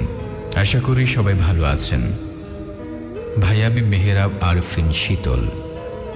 গত সপ্তাহে আমার গল্পটা পড়ার জন্য আপনাদের অনেক অনেক ধন্যবাদ। আজ আমার বন্ধুর স্টোরি বলবো। তো আমি ঘটনা চলে যাই। ঘটনাটি আজ থেকে প্রায় 5 বছর আগের। দিনটি ছিল শনিবার। আমরা প্রতিদিনের মতো স্কুলে যাই। স্কুল ছুটির পর আমরা মাঠে যাই। তখন বর্ষাকাল থাকায় মাঠে পানি উঠেছিল, তাই আমরা কোনো খেলার জায়গা পাচ্ছিলাম না। হঠাৎ আমার এক ফ্রেন্ড বলল যে চল আজকে আমরা চিতায় গিয়ে খেলি। আমরা চিতা খোলার এক পাশে খেলব। আমরা ওর কথা মতোই যাই। খেলার একটা সময় আমার এক ফ্রেন্ড শান্ত বলে জোরে কিক মারায় বলটি চিতা খোলার মাঝে চলে যায়। বলে রাখা ভালো যে ওইখানে আজ দুপুরে একটি মরা মানুষ পোড়ানো হয়েছে। তো আমরা ওকে বললাম যে কি করলি, বলটা তো পুড়ে যাবে। ও তৎক্ষণাৎ ওই বলটা আনতে গেল।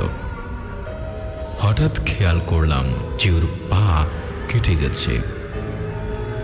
ও ভালো করে খেয়াল করে দেখে একটা হাড়ে লেগে কেটে গেছে। যাই হোক, ও ঘটনায় এড়িয়ে গেল। আমরা সবাই সবার বাসায় চলে যাই। রাতের ঘটনা। শান্তর মুখ থেকে শোনা যায় রাতে ওর খুব জ্বর আসলো।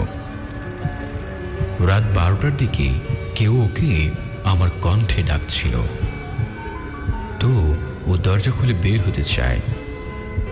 হঠাৎ করে ওর বাবা ওর হাত চেপে ধরে। শান্ত বলে, শীতল আমাকে ডাকছে। ওর বাবা বলল, ওখানে বাইরে কেউ নেই, ঘুমিয়ে থাকো। সে ঘুমিয়ে পড়ল। আবার রাত 3টার দিকে ওর ঘুম ভেঙে যায়। ও আবার খেয়াল করলো যে আমি নাকি ওকে ডাকছি। ও আমার সাথে দরজা খুলে বের হয়ে যায়। ও দেখলো যে আমি এক কোণায় দাঁড়িয়ে আছি। সাথে সাথে দেখলো যে আমি নাকি হেঁটে চলে যাচ্ছি। ও আমাকে ফলো করলো। আমার সাথে সাথে হাঁটতে হাঁটতে খেয়াল করেছে চিতাখোলা দাঁড়িয়ে আছে। ওই চিতার উপরে যেখানটায় ওর পা কেটেছে। হঠাৎ ও খেয়াল করলো একটা সাদা শাড়ি পরা মেয়ে অদ্ভুতভাবে হাসতে হাসতে ওর কাছে এগিয়ে আসছে। সাথে সাথে মেয়েটা এগিয়ে এসে ওর শরীর স্পর্শ করে। তারপর ও ভয়ে জ্ঞান হারিয়ে ফেলে। পরের দিন ওর জ্ঞান ফিরে আসলে ও নিজেকে আবিষ্কার করে ওর নিজের বাসায়। তখন আমি শান্তর বাসায় উপস্থিত ছিলাম। ও সব ঘটনা খুলে বলে। ওর বাবা বলে যে শান্ত যখন বের হয় তখন ওর বাবা তাকে ফলো করতে করতে চিতাখোলা যায়। সেখানে গিয়ে শান্তকে স্পর্শ করতে ও জ্ঞান হারিয়ে চিতাখোলায় পড়ে যায়। হয়তো ওই সময় শান্তর বাবা ওইখানে না থাকলে ওর বড় রকমের ক্ষতি হতে পারত। ভাইরা, এই ছিল ঘটনা। ভালো থাকবেন আপনারা। আর আপনাদেরকে অনেক অনেক ধন্যবাদ এত চমৎকার একখানা শো করার জন্য।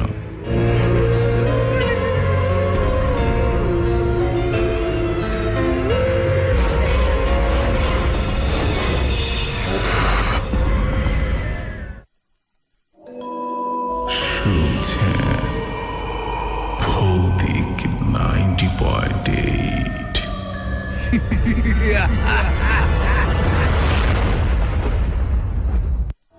ইয়েস, ভৌতিক 90.8 রাত 12টা বেজে 58 মিনিট সময়। কিছুক্ষণের মধ্যে পর্যন্ত আপনার নেক্সট এপিসোড, নেক্সট ঘন্টায়, যে ঘন্টায় শুরু হবে আরো ভয়ঙ্কর কিছু গল্প, সেই গল্পগুলো আপনাকে দুটো পর্যন্ত শোনাবো। এবং আজকের ভৌতিক সাহিত্য রয়েছে, সো যারা ভৌতিক সাহিত্য শুনবার জন্য অপেক্ষা করছেন তাদেরকে বলছি একেবারেই টেনশন করবেন না, বিকজ আমাদের কিন্তু ভৌতিক সাহিত্যের যে সেগমেন্ট রয়েছে সেখানে আজকে অবশ্যই খুব স্পেশাল একটা গল্প রয়েছে এবং সেই গল্পটা আপনাদেরকে আমরা শোনাবো কিছুক্ষণের মধ্যে। সো আমাদের সাথেই থাকুন আর শুনতে থাকুন এশিয়ান রেডিও 90.8 FM। চাইলেই আপনি SMS করতে পারেন। SMS যারা করেছেন তাদের SMS গুলো একটু বলবো। SMS করছে এই মুহূর্তে আমাদের সাথে মিশু আছে আমাদের সাথে ঢাকা থেকে, লিখছে সে শুনছে এই প্রথম, তার ভাল লাগছে। আজমির আছে আমাদের সাথে এই মুহূর্তে। সাজ্জাদ উত্তরা থেকে লিখছে 11 নম্বর সেক্টর থেকে, কেমন আছে আমরা জানতে চাচ্ছি। আমাদের সাথে আছে সাজ্জাদ হোসেন কেবি আর মল্লিক রাজবাড়ি থেকে। আমি আপনাদের অপেক্ষায় থাকি, কখন আপনারা আসবেন, এত দেরি করছেন কেন, এমনটাই বলছে। হাসান আছে আমাদের সাথে কামরাঙ্গি চর থেকে, সে শুনছে অ্যান্ড হচ্ছে তার ছোট বোন লিজাও আমাদেরকে শুনছে। স্বাগত জানাচ্ছি আপনাদেরকে ভৌতিক 90.8-এ। কনক ভাই, আমি মুক্তার বলছি, অনেক অনেক ভাল লাগছে আপনাদেরকে শুনতে পেরে। আমাদের সাথে আছে আমাদের সাথে সাবির, সাকিব শুনছে, নাফি আমাদের সাথে শান্তিবাগ থেকে শুনছে, সে ওয়াসাম লাগছে তার শুনতে। সুজন আছে আমাদের সাথে, সে শুনছে ঢাকা থেকে। মালা আমাদের সাথে আছে রামপুরা থেকে। আমি মালা, আচ্ছা অনেক আমাদের সাথে আছে, সে রাত 2টো পর্যন্ত থাকবে আর অনেক কথাবার্তাগুলো লিখেছে। Thank you so much. নাম হচ্ছে তার রাজু ফ্রম টঙ্গী থেকে লিখেছে, আমি আপনাদের নতুন বন্ধু, স্বাগত জানাচ্ছি আপনাকে ভৌতিক 90.8-এ। নাইম আছে আমাদের সাথে, মাল্লিক আছে আমাদের সাথে, পান্ত লিখেছে নারায়ণগঞ্জ থেকে, পান্থ ওকে, সে শুনছে তার অনেক ভাল লাগছে এক্সাম, তারপরও আমাদেরকে শুনছে। আপনি এক্সামটা ভালো হোক, আমরা এমনটাই চাই। আমাদের সাথে আছে শান্ত, বলছি বাড্ডা থেকে, প্রথম অ্যান্ড দ্বিতীয় ঘটনারই তার অসাম লাগছে, অনেক বেশি ভালো বাসে, সে এমনটাই বলছে। জীবন আছে আমাদের সাথে ক্যানিগঞ্জ থেকে। ফিরোজ ভাই, আপনাদেরকে শুনছি, খুবই ভালো লাগছে। ওকে, আমাদের সাথে সুমন আছে, আমাদের সাথে সাইমন ইসলাম আছে, আমাদের সাথে সাইদুল, শুভ, এভরি ওয়েডনেসডে শুনি, আজও শুনবো রাত 2টো পর্যন্ত, এমনটাই লেগেছে। মনসুর উত্তরা থেকে শুনছে আমাদের সাথে, সে আছে, বেশ ভাল লাগছে। স্কাই নাইট শুনছে আমাদেরকে। রাহি শুনছে ঢাকা থেকে। আলম আছে আমাদের সাথে। আর যে ওমি গাজীপুর থেকে ওয়াসাম স্টোরিগুলা। সৈকত আছে আমাদের সাথে কোনাপাড়া ঢাকা থেকে। আপনাদের গল্পগুলো খুবই ভালো লাগে, থ্যাংক ইউ সো মাচ জানাচ্ছে আমাদেরকে। ওকে, সাজ্জাদ উত্তরা থেকে শুনছে আমাদেরকে। এমডি আনোয়ার হুসাইন গাজীপুর থেকে। আরাজ শুনছে আমাদের সাথে নাখালপাড়া থেকে। আমি আপনাদের ওকে, থ্যাংক ইউ সো মাচ। আমাদের সাথে আছে, তার নামটি হচ্ছে রাহিদুজ্জামান শুনছে। ওকে, রিমন, সুমাইয়া শুনছে আমাদের সাথে। যারা শুনছে যাত্রাবাড়ি থেকে। আজ অনেক মজা লাগছে নাকি তা শুনতে। আরমান আছে আমাদের সাথে। হাসান, এমডি রনি আছে আমাদের সাথে। নাসির আছে আমাদের সাথে। বাংলাদেশের সবচেয়ে ভৌতিকের বেস্ট শো হচ্ছে এটা, এমনটাই বলছে। হাফিজ আছে আমাদের সাথে। আমাদের সাথে রোমান লিখছে, হে ফিরোজ ভাই, আপনি আর কখন থাকেন? আমি হচ্ছে প্রতি রবি থেকে সোমবার, রবি আর সোমবার রাত 11টা থেকে রাত 2টো পর্যন্ত আপনাদের সাথে আছি। সেই সময়টা টিউন করলে নিশ্চয়ই আমাকে শুনতে পাবেন আপনি। আসলাম আছে আমাদের সাথে। আমাদের সাথে আয়ান শুনছে। অধন শুনছে আমাদের সাথে। সিহাব শুনছে। এসকে সিজ্জাদ হোসেন শুনছে। সামিও আমাদের সাথে আছে এই মুহূর্তে গাজীপুর থেকে। ফেসবুকে কিন্তু অনেকে লিখছেন, এম্পায়ার বয় শিকদার আমাদেরকে কমেন্ট করেছেন। আরডিএক্স নাজিম হাসান কমেন্ট করেছেন আমাদের সাথে এই মুহূর্তে কমেন্টের মাধ্যমে। অপদার্থ সাদমান, তিনি বলছেন, ভাইয়া আজ আমি আপনাদের ফার্স্ট শুনছি এবং ময়মন সিং থেকে শুনতে খুব ভালো লাগছে, একা একা শুনছি, এমনটাই আপনি জানিয়েছেন, আমাদেরকে লিখেছেন। দীপু চৌধুরী তিনি বলছেন, এপিসোড ধরে শুনছি, খুব ভালো লাগছে আপনাদের ভূতের ঘটনাগুলো রয়েছে। প্রিন্স উজ্জ্বল হাসান তিনি বলছেন, ভাই আমি সাভার থেকে শুনছি, আজ খুব ভালো লাগছে, এমনটা আপনি জানিয়েছেন। অলরাইট, সেম আরেফিন আমাদেরকে কমেন্ট করেছেন আমাদেরকে ঠিক এই মুহূর্তে। অনেকগুলো বন্ধু, যেসব বন্ধুদের নাম এই মুহূর্তে সবারটা বলা সম্ভব হচ্ছে না, বিকজ আমাদের হাতে সময় খুবই কম, বাট গল্প অনেক বেশি। আপনার কাছে যে গল্পগুলো রয়েছে সেই গল্পগুলো লিখে আমাদেরকে পাঠাতে পারেন facebook.com/ভৌতিক90.8। স্টুডিওতে এসে সরাসরি যদি কোনো ভূতের ঘটনা বলতে চান, যে ঘটনাগুলো আপনার কাছে একেবারেই বিশ্বাসযোগ্য মনে হোক কিংবা না হোক, যে ঘটনাগুলোর মধ্যে রহস্য রয়েছে, এমন ঘটনা আমরা খুঁজে বেড়াচ্ছি, এমন ঘটনা কিন্তু আমাদেরকে লিখে আপনি পাঠিয়ে দিতে পারেন facebook.com/ভৌতিক90.8 এই ঠিকানায়। ভৌতিকের বানানটি হচ্ছে BHOUTIK। সো এই পর্যায়ে আমরা চলে যাবো আমাদের নেক্সট স্টোরিতে। এর পরপর থাকছে আপনার SMS এবং কমেন্ট, এবং এর পরপর আমরা শুনবো কিন্তু ভৌতিক সাহিত্য। সো আমাদের সাথে থাকুন, শুনতে থাকুন এশিয়ান রেডিও 90.8 FM।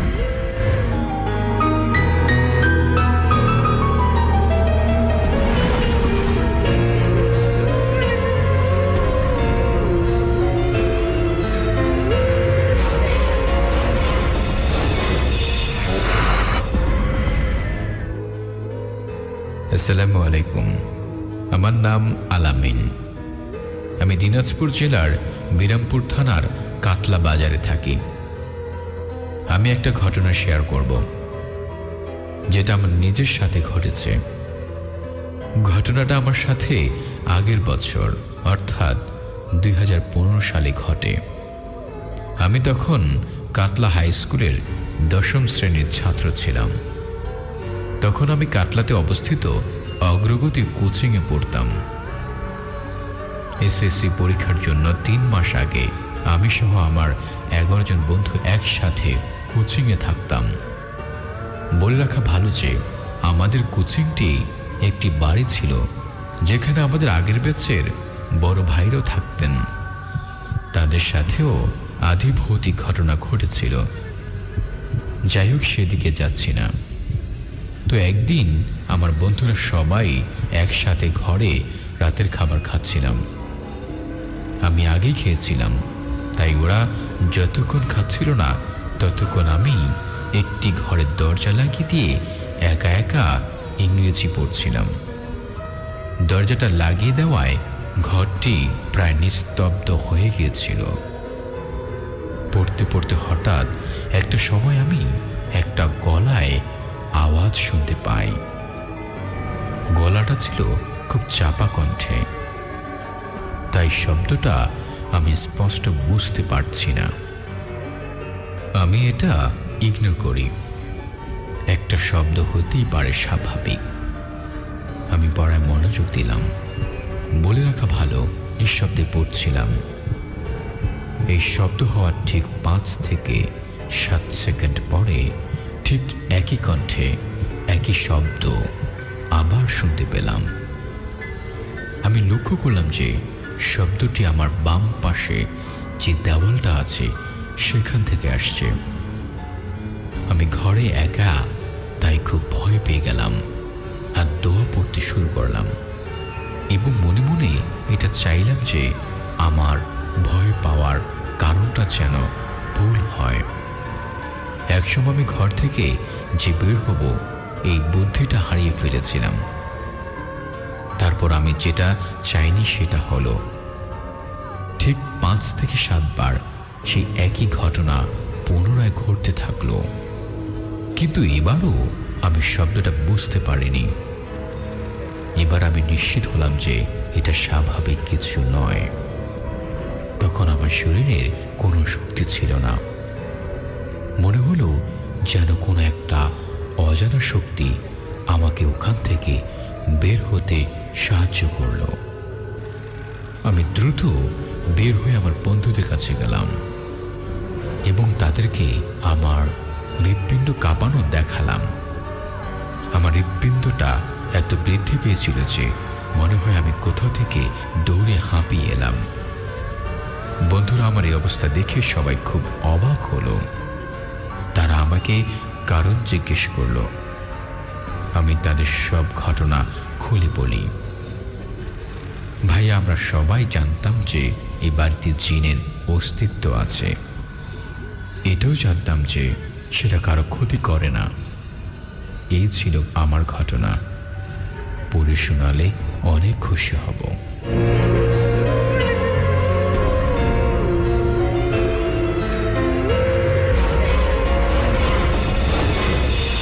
আরেকটা ঘটনা আমরা শুনে ফেললাম। এরকম ঘটনা যাদের কাছে আছে তাদের কাছে প্রত্যেকবার রিকোয়েস্ট করছি, আমরা ঘটনা যদি থাকে তাহলে সেই ঘটনাগুলো আমাদেরকে লিখে পাঠিয়ে দিন। আর যে কনক এবং ফিরোজ খান চেষ্টা করব সেই ঘটনাগুলো আপনাদের সামনে উপস্থাপন করবার জন্য। SMS এবং কমেন্ট দুটো মাধ্যম রয়েছে যারা আমাদের সাথে কানেক্টেড থাকছে। এই মুহূর্তে সৌরভ দেবনাথ তিনি আমাদেরকে কমেন্ট করেছেন। তিনি বলছেন, ভাই আমার রুমমেট এবং আমি একসাথে শুনছি অস্থির শাহাদাত, তিনি আমাদেরকে কমেন্ট করেছেন। এই মুহূর্তে কমেন্ট করেছেন নাজিম হোসাইন, কমেন্ট করেছেন আমাদেরকে পিয়াল মাহমুদ, কমেন্ট করেছেন আর কে আমরে, তিনি বলছেন থ্যাংকস ভাইয়া for reading my story, thank you so much. রয়েছেন আমাদের সাথে সেইনি, তিনি বলছেন কনক ভাইয়া হোয়াটসঅ্যাপ, ইটস ফাইন। রয়েছেন আমাদের সাথে এই মুহূর্তে আর কে আমনি ইয়ামনি আমাদের সাথে রয়েছেন। স্ট্রং জহি, তিনি বলছেন আই লাভ ভৌতিক and I love Konok bro and Firoz bro.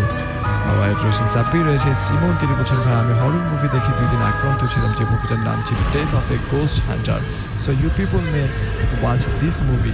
যারা আবার ভাবছেন যে ভূতের কোনো মুভি দেখবো তাদের জন্য আমার মনে হয় a ghost hunter, death of a ghost hunter মুভিটা দেখতে পারেন আপনারা। রয়েছেন আমাদের সাথে আর জিহা, তিনি বলছেন এক্সামের পর গত সপ্তাহে শুনতে পারিনি, খুব মিস করেছি, পড়তেও পারিনি, আমার জান পাখি খেয়ে আছে। প্রেম ভালোবাসার কথা বলতে আপনি আরেফিন আমাদেরকে কমেন্ট করেছেন এবং আমাদেরকে এই মুহূর্তে কমেন্ট করছেন অনেকে। আপনি কমেন্ট করতে চাইলে facebook.com/asianradio সেই ঠিকানায় চলে যাবেন। সেখানে যে অ্যাড্রেস রয়েছে সেই অ্যাড্রেসে চাইলে কিন্তু আপনি কমেন্ট করে ফেলতে পারেন, শেয়ার দিতে পারেন আপনার বন্ধুরা যাতে মিস না করে ফেলে। আর আপনাকে বলছে আমাদের সাথে SMS এর মাধ্যমে যুক্ত হন, লিখুন আপনার কথাবার্তাগুলো শুনতে চাই অ্যান্ড হচ্ছে সবগুলো বন্ধুদের সাথে শেয়ার করতে চাই। নাজমুল সাজ্জাদ আছে আমাদের সাথে, যে সে শুনছে ভাই আপনাদের নতুন লিসেনার এমনটা বলছে, স্বাগত জানাচ্ছে আপনাদের ভৌতিক 90.8 লিখেছে। রবিন আমাদের সাথে শুনছে, সে লিখেছে। আনিশা আছে আমাদের সাথে ঢাকা থেকে, গল্পগুলো অসাম এমনটা বলছে। আমি সাগর ফ্রম শাহজাদপুর থেকে, আমি খুব ভয় লাগছে আমার ভাইয়া, আপনাদের সাথে রাত 2টো পর্যন্তই আছি, সাথে থাকুন, আরও বেশি ভয়ের ঘটনা আমাদের কাছে আছে, নিশ্চয়ই আপনার ভালো লাগবে।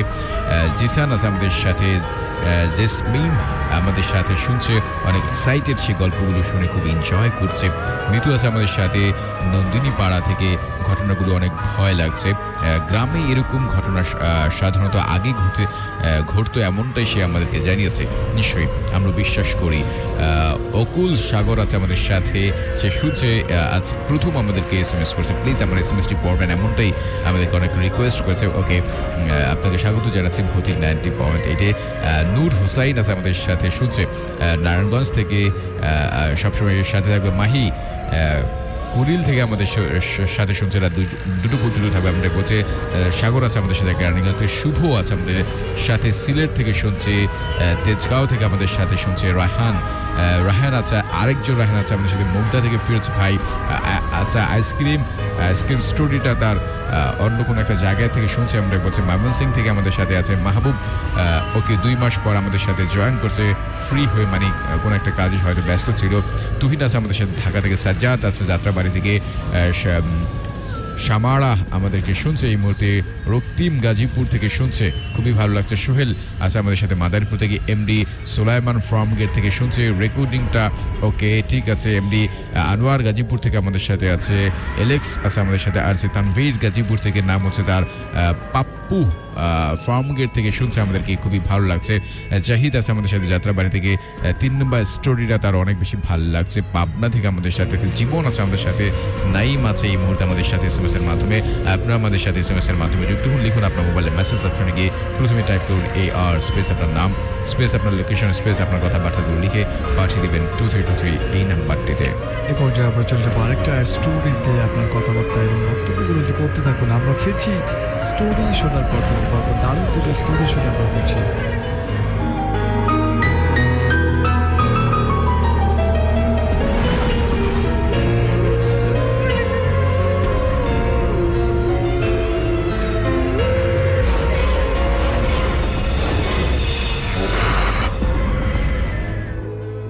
জেলা সিরাজগঞ্জ, থানা শাহজাদপুর, কৈচুরি, গোপালপুর থেকে মোহাম্মদ শফিকুল ইসলাম টুপু।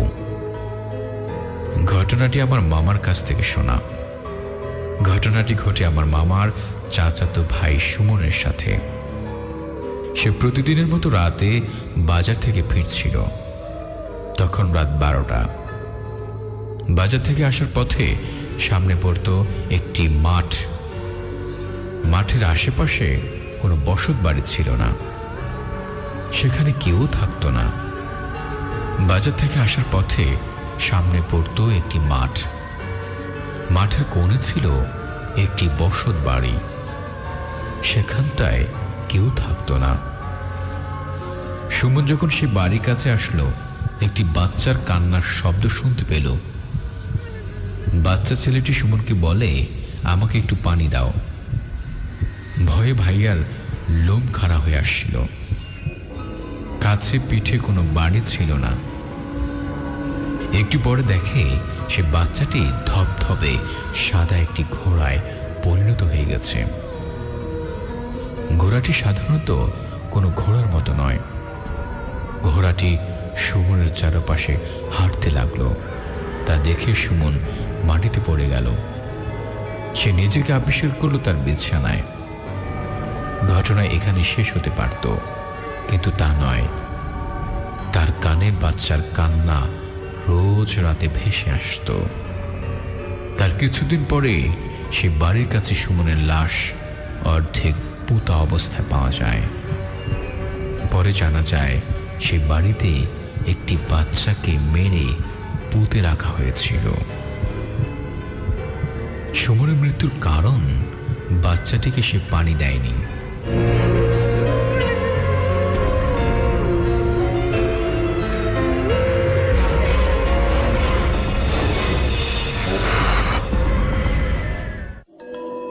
শুনছেন ভৌতিক 90.8।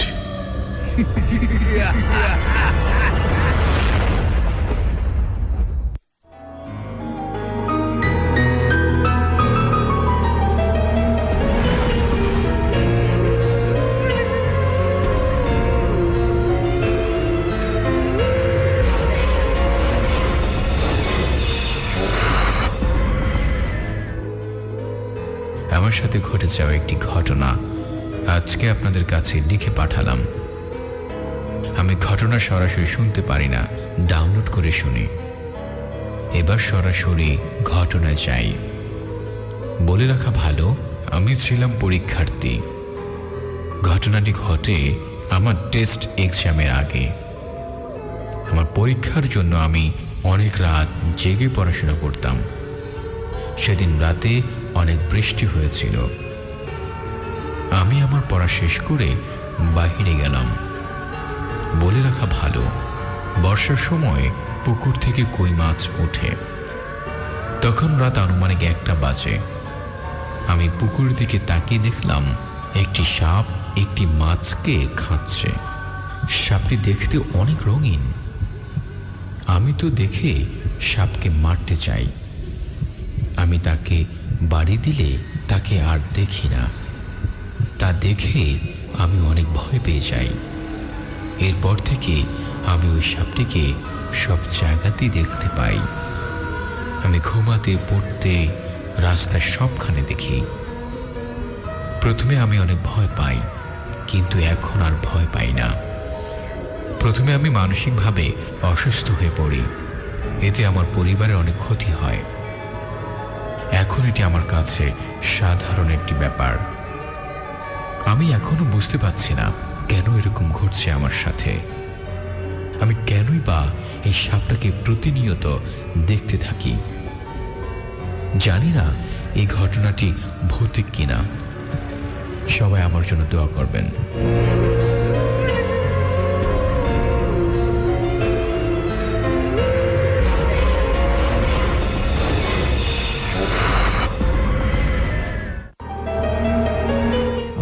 আরেকটা ঘটনা আমরা শুনে ফেললাম রাত 1:17 সময়টা হচ্ছে, এবং গত সপ্তাহে কিন্তু প্রচুর রিকোয়েস্ট এসেছিল নতুন কোনো মুভির নাম বলার জন্য, এবং আজকে সেরকম কোনো মুভি নেই নতুন মুভি যেটা বলবো আমরা, বিকজ ইতিমধ্যে যেসব মুভি হরর মুভি রয়েছে সেই মুভিগুলো সামনের দিকে রিলিজ পাবে, যেটা একবারে 31st পর নতুন বছর উপলক্ষে এবং কিংবা ক্রিসমাস উপলক্ষে অনেকগুলো মুভি রিলিজ পাবে, নতুন মুভি। এবং তখন হয়তো বা ভৌতিক টিমের পক্ষ থেকে আপনাদেরকে অনেকগুলো মুভি সাজেস্ট করা যাবে। বাট রাইট নাও আমি যেটা করতে পারি, 2016 সালের বেস্ট কিছু ভূতের নোবেল ছিল, অর্থাৎ সাহিত্যের ব্যাপারে আমরা একটু যদি চলে যাই তাহলে সেই সাহিত্যের কথা আমি বলছি। ভূতের নোবেল, ভূতের গল্প, ভূতের উপন্যাস, যে উপন্যাসগুলো আপনাকে কিন্তু ভৌতিক কিছু ফিল দিবে, ভৌতিক হরর কিছু অনুভূতি দেবে, যেটা আপনারা ট্রাই করে দেখতেই পারেন। যেমনটা করে আমরা বিভিন্ন মুভি দেখি যে মুভির মধ্যে প্রত্যেকটা ঘটনা কিন্তু সত্য হয় না। অনেক ঘটনা রয়েছে যে ঘটনাগুলো সত্য, এবং কিছু ঘটনা রয়েছে মধ্যে, যেমন করে সত্য ঘটনার উপর যেসব মুভি রিলিজ পেয়েছিল তাদের মধ্যে কনসার্টিং সিরিজ রয়েছে,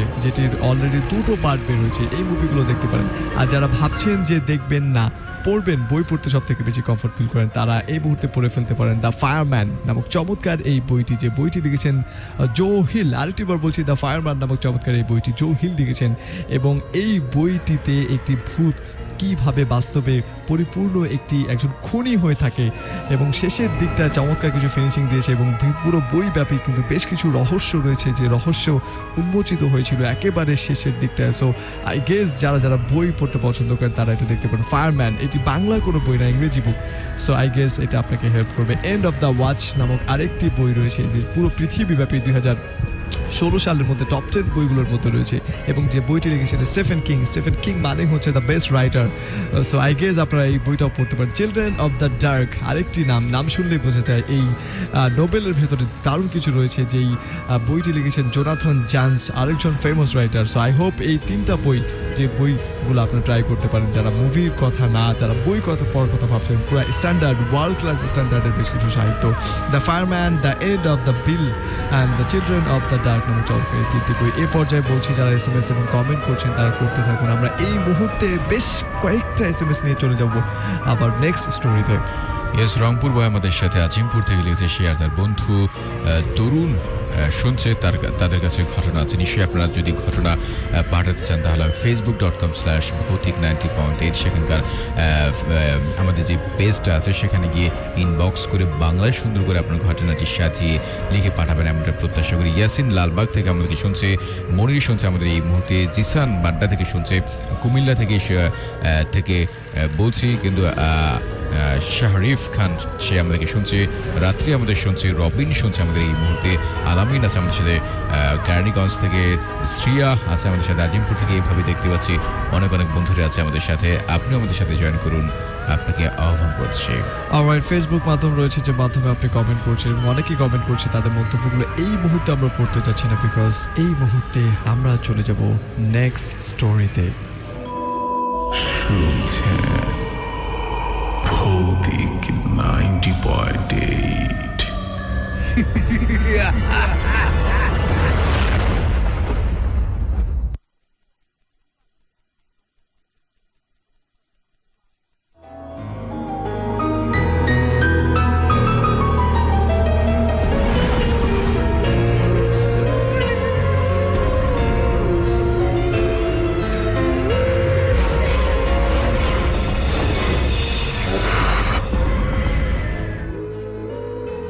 আমাদের গ্রামে ঘটে যাওয়া অত্যন্ত একটি ভয়ঙ্কর ভৌতিক ঘটনা। আমরা 4 বন্ধু, দীপ, রাজীব, শান্ত, তন্ময়, আপনাদের সাথে শেয়ার করছি। আমাদের বাড়ি কিশোরগঞ্জ জেলা থেকে 4 কিলোমিটার দূরে ছয়না গ্রামে। মূল ঘটনায় এবার আসি। ঘটনাটি আজ থেকে প্রায় 5 বছর আগের 2011 সালের আষাঢ় মাসে কোনো একটা মঙ্গলবারের ঘটনা। ঘটনাটি ঘটেছে আমাদের গ্রামের এক চাচার সাথে। তার বয়স ছিল তখন আনুমানিক 40 বছর। সে মাছ ধরতে অনেক পছন্দ করত। প্রায় রাতে একা একা বিলে মাছ ধরতে যেত। টানা 2 দিন বৃষ্টি হওয়ায় পরের মঙ্গলবার সন্ধ্যায় সে একাই বিলে মাছ ধরতে চলে যায়। বলে রাখা ভালো, বিলটি ছিল পরিত্যক্ত একটি ইটের ভাটার সাথে। তার বাম পাশে ছিল 50 বছরের পুরনো একটি শিমুল গাছ। সেদিন সন্ধ্যায় মাছ ধরতে গিয়ে সেই রাতে চাচা আর ঘরে ফিরে আসেনি। তার পরের দিন সকালবেলা জানতে পারলাম সে সন্ধ্যায় মাছ ধরতে যাওয়ার পর উনি আর ঘরে ফিরে আসেন নাই।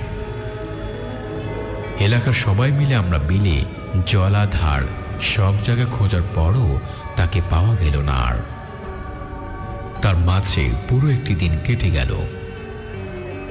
বৃহস্পতিবার সকালবেলায় গ্রামের এক মহিলা বিলে শাক কুড়াতে গেল শিমুল গাছের নিচে। তার কিছু একটা দেখতে পায় এবং তিনি একটু ভালো করে খেয়াল করে দেখলেন যে একটি লাশ, এর পায়ের কিছু অংশ পানির উপরে ফুলে ভেসে আছে। তখন উনি জোরে জোরে চিৎকার করতে লাগলেন। তখন আমরা সবাই গিয়ে দেখি এটা আমার চাচার লাশ, জেনে কিনা 2 দিন ধরে নিখোঁজ ছিলেন। লাশটির পুরো মাথা ছিল 1 ফিট কাদা নিচে আর পা ছিল উপরের দিকে। লাশ দেখে আমাদের গা শিউরে উঠেছিল। তখন লাশটি কাদার নিচ থেকে তুলে পুলিশ ময়নাতদন্তের জন্য থানায় নিয়ে যায়। অবাক করার বিষয় হলো যে ময়নাতদন্তের পর লাশটির গলায় 3 আঙ্গুলের ছাপ পাওয়া যায়। তা ছিল আমাদের হাতের ছাপ থেকে প্রায় 2 গুণ বড়। ঘটনাটি ঘটার পর থেকে আমাদের গ্রামের সন্ধ্যার পর থেকেই নিস্তব্ধ হয়ে যায়। ঘটনাটি এখানে শেষ হলে ভালো হতো, কিন্তু অবাক করার বিষয় ছিল আরো। এর ঠিক 1 সপ্তাহ পরের বৃহস্পতিবার যে মহিলাটি প্রথম চাচাকে দেখেছিল তার লাশ পাওয়া যায়, কিন্তু তার মারা যাওয়ার কোনো রহস্য কেউ জানতে পারেনি। আজও চাচা এবং সেই মহিলাটির মৃত্যুর কারণ কেউ জানতে পারেনি। এই ছিল আমাদের ঘটনা।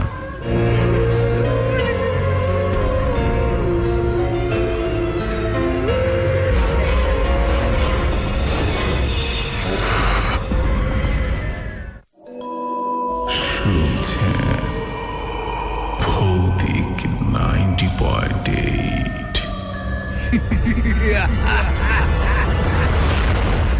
অলরাইট, রাইট, একেবারে গল্পের শেষের দিকটায় আমরা চলে এসেছি। বিকজ এখন যে আমরা যে গল্পগুলো শুনবো, শেষ গল্প শুনবো এবং গল্পের পর আমরা চলে যাবো যথারীতি ভৌতিক সাহিত্যে, যেখান থেকে আমরা অবশ্যই শুনবো দারুণ একটা গল্প এবং সেটি নাটিকা আকারে। সো হোপফুলি যারা যারা অপেক্ষা করছেন তারা আরেকটু অপেক্ষা করলে আমাদেরকে শুনতে পারবেন। এমনি নাজমুল হোসেন তিনি বলছেন, বনশ্রী ঢাকা থেকে আমি তোমাদের নিয়মিত শুনি, কিন্তু সবসময় মেসেজ বা কমেন্ট করা হয় না। আজ গল্পগুলো বেশি ভালো লাগলো, এমনটা আপনি জানিয়েছেন। আশিকুর রহমান আদিন তিনি বলছেন, ভাই আমি উত্তরা থেকে, আমি আর আমার 3 ফ্রেন্ড মিলে একসাথে শুনছি। রেদওয়ান মৃদু তিনি বলছেন, কমেন্ট কিসের জন্য পড়া হচ্ছে না, হাজার হাজার কমেন্ট জমে গেছে এই পেজে, সো এর জন্য পড়া হচ্ছে না। এবং ভৌতিকের পেজে যারা আমাদেরকে এই মুহূর্তে কমেন্ট করছেন, আমরা পেজটা মূলত চালাচ্ছি শুধুমাত্র ঘটনা কালেক্ট করবার জন্য। সো আপনার ঘটনা যারা পাঠাচ্ছেন তারা সেখানে ঘটনা পাঠান, এবং যারা কমেন্ট করতে চান তারা অবশ্যই facebook.com/asianvideo সেই ঠিকানা চলে যান। আর আপনাকে বলছি, যদি আপনার কাছে যদি এরকম কোনো ঘটনা থাকে, নিশ্চয়ই আপনার সাথে ঘটেছে, অথবা কোনো একটা মাধ্যম থেকে আপনি জানেন, আপনার বন্ধু হতে পারে, অথবা আপনার নানার থেকে, চাচার থেকে, কাকার থেকে যদি এরকম কোনো ঘটনা আপনার কাছে জানা থাকে, সেই ঘটনাটি আপনি আমাদেরকে সুন্দর করে বাংলায় লিখে পাঠাতে পারেন। facebook.com/ভৌতিক90.8 সেই পেজে গিয়ে ইনবক্সে আপনার ঘটনাটি, শুধুমাত্র ঘটনা সেখানে লিখে পাঠাবেন, অন্য কোনো কথা সেখানে লিখবেন না, আমি প্রত্যাশা করি। আমাদের সাথে SMS এর মাধ্যমেও যুক্ত হতে পারেন। লিখুন আপনার সেলফোনের মেসেজ অপশনে গিয়ে, প্রথমে টাইপ করুন AR স্পেস আপনার নাম স্পেস আপনার লোকেশন স্পেস আপনার কথাবার্তাগুলো লিখে পাঠিয়ে দিবেন 2323 নাম্বারটিতে। শিপন আছে আমাদের সাথে মুন্সিগঞ্জ থেকে, ভাইয়া ওকে। আমাদের সাথে আছে ইন্ডিয়ান একটা বন্ধু সামিরা, তার নাম সামাইরা, সে শুনছে আমাদেরকে, অনেক প্রশংসার কথাবার্তাগুলো লিখছে। থ্যাংক ইউ সো মাচ, আপনাকে স্বাগত জানাচ্ছি ভৌতিক 90.8 থেকে। রংপুরি গার্ল আছে আমাদের সাথে, রংপুর বয়ের কথা বলছে।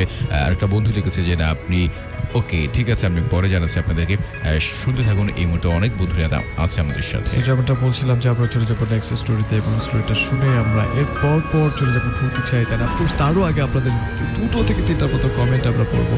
সো আই গেস আপনারা আপনাদের সাথে থাকুন আর শুনতে থাকুন এশিয়ান রেডিও 90.8 FM। শুনছেন ভৌতিক 90.8।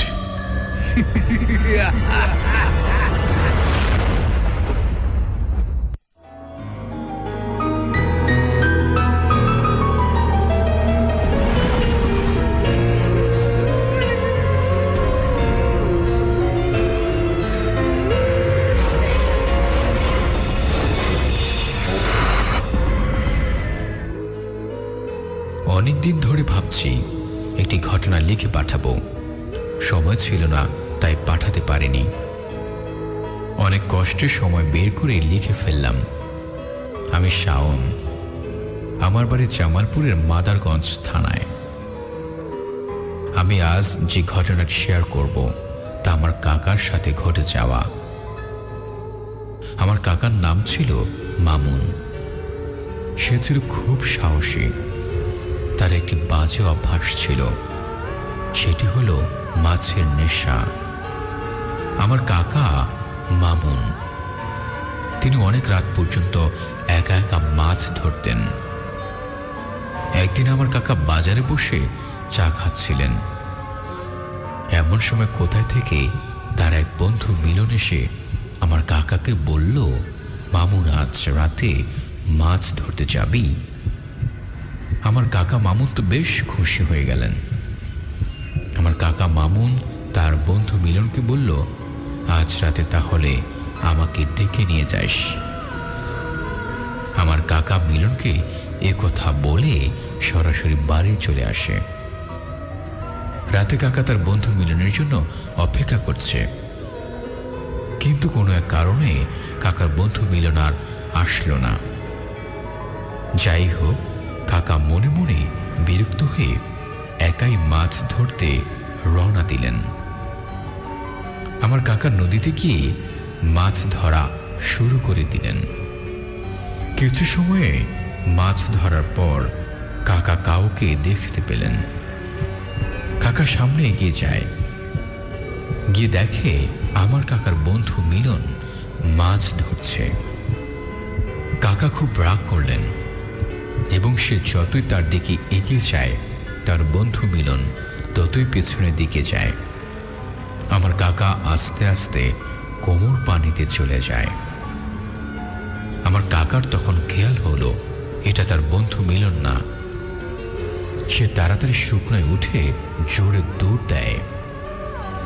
আমার কাকা যখন দৌড়াচ্ছিল সে শুনতে পায় পেছন থেকে ওই ভয়ানক জিনিসটি আমার কাকাকে বলে, আজ তুই বেঁচে গেলি, তার কারণ তোর মা কচু পাতায় চাল বিলিয়েছে।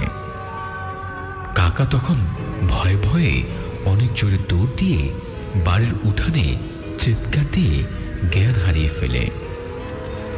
পরের সকালে কাকা তাকে নিজের বিছানায় আবিষ্কার করে সব ঘটনাগুলো সবার সাথে শেয়ার করে।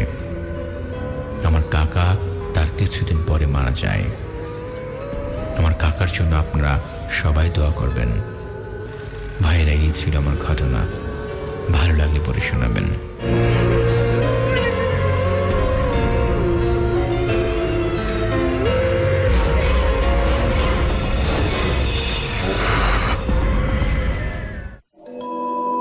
শুনছেন ভৌতিক 90.8।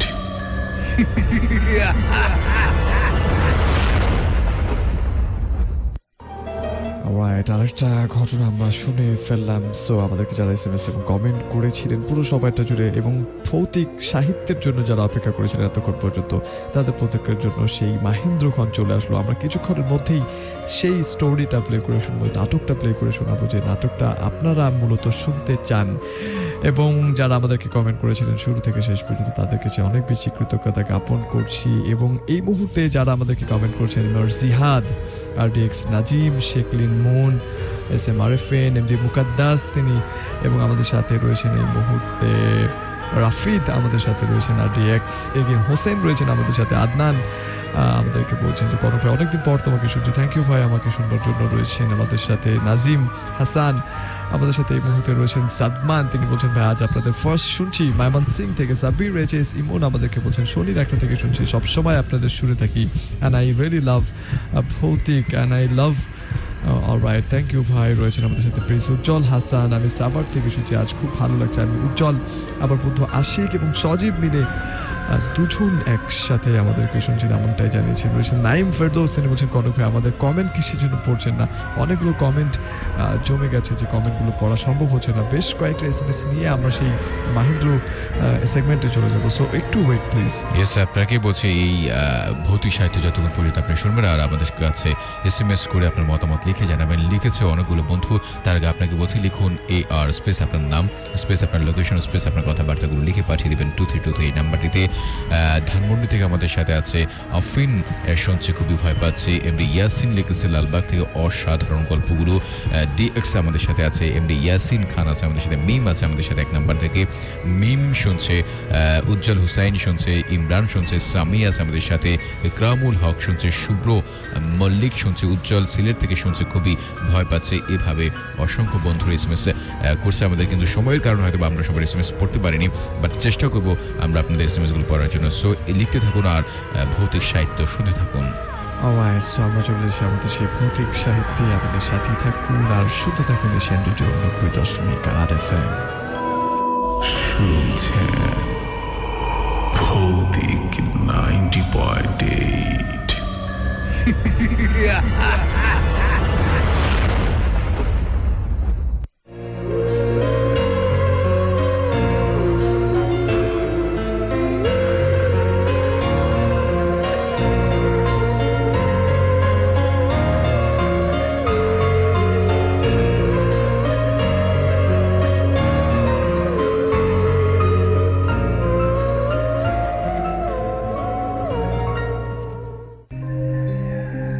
সন্ধ্যা পেরিয়ে গেছে অনেকক্ষণ, পৃথিবীর বুকে নেমে এসেছে জমজমাট অন্ধকার।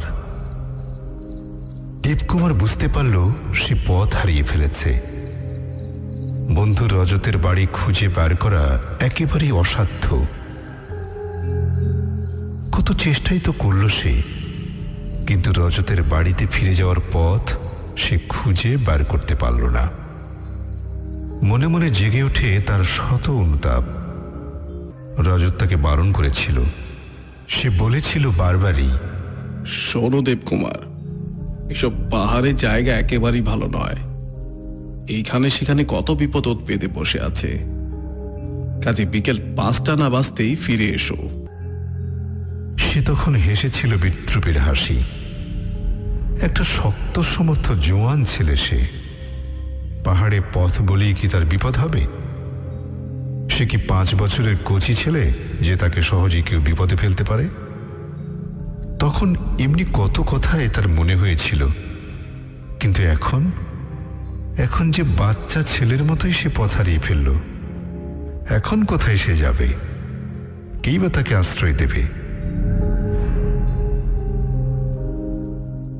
হ্যাঁ, ওই যে দূরে একটা আলো দেখা যায় না? দেবকুমারের আশা হলো নিশ্চয়ই ওইখানে কোনো বসতি আছে। ওখানে গেলে সে নিশ্চয়ই একটু আশ্রয় পেতে পারে। দেবকুমার জোরে পা চালিয়ে দিল।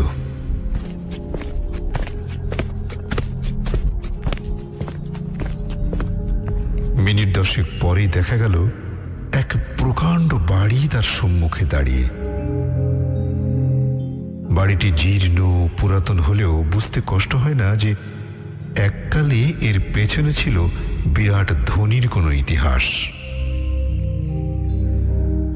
বিরাট সিংহ দরজা, লৌহ ফটক, তারই মাথায় মিটমিট করে একটা আলো জ্বলছে। অর্ধ উন্মুক্ত ফটকের এক কোণে একখানি চেয়ারে এক বৃদ্ধ ভদ্রলোক উপবিষ্ট। পরম নিশ্চিন্ত মনে তিনি হুকো হাতে ধূমপানে ব্যস্ত। দেবকুমারের পায়ের শব্দে চমকিত হয়ে তিনি তার আধ খোলা চোখ দুটি ভালো করে খুললেন ও একটু সোজা হয়ে বসলেন। দেখুন, আমি বড় বিপন্ন, পথ হারিয়ে ফেলেছি। আজ রাতের মতো আপনার এখানে একটু আশ্রয় প্রার্থনা করি। দেবকুমারের কথায় অসহায় মিনতি ঝরে পড়ে। ভদ্রলোক একবার দেবকুমারের আপাদমস্তক ভালো করে দেখে নিলেন, তারপর কোনো কথা না বলে পাশের একটি ছোট বোতামে চাপ দিলেন। সঙ্গে সঙ্গে বাড়ির ভিতরে কোথাও ঝনঝন করে ঘন্টা বেজে উঠল। সঙ্গে সঙ্গে মধ্যবয়সী এক পরিচারিকা সেখানে উপস্থিত হল। ভদ্রলোক ঠিক তেমনিভাবে তামাক খেতে খেতেই নীরবে দেবকুমারকে দেখিয়ে তাকে ভিতরে নিয়ে যেতে ইঙ্গিত করলেন। দেবকুমার পরম কৃতজ্ঞভাবে তাকে ধন্যবাদ জানিয়ে পরিচারিকার পেছনে পেছনে উপরে যাওয়ার সিঁড়িপথে অন্তর্হিত হয়ে গেল।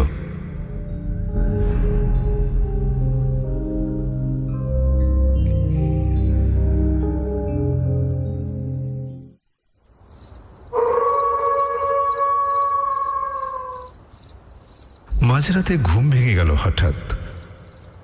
দেবকুমার বুঝতে পারে না তার ঘুম ভাঙল কেন। নিশুতি অন্ধকার রাত, কিন্তু কেমন একটা থমথমে ভাব। সে তার বালিশের তলা হতে টর্চটি টেনে বার করতে যায়, কিন্তু মনে হলো তার খাট শুদ্ধ গোটা বিছানাটায় যেন মেঝে হতে উঁচু হয়ে উঠেছে। কি দেবকুমার বসতে চেষ্টা করল বিছানার উপর, কিন্তু বসতে গেলেই পড়ে যায়। আবার সে লুটিয়ে পড়ে বিছানার উপরেই, কারণ সমস্ত খাটখানি তখন প্রায় 3 হাত উঁচুতে শূন্যে উঠে গেছে।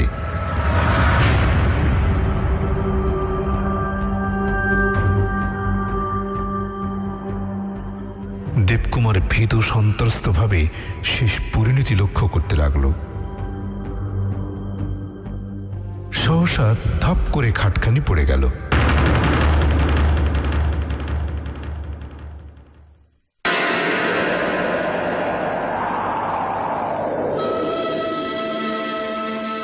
প্রচন্ড শব্দে দোতলার মেঝে থরথর করে কেঁপে উঠল। মনে হলো কোনো মত্ত হস্তি বুঝি তার মাথা দিয়ে খাটখানা ঠেলে ফেলে দিলে।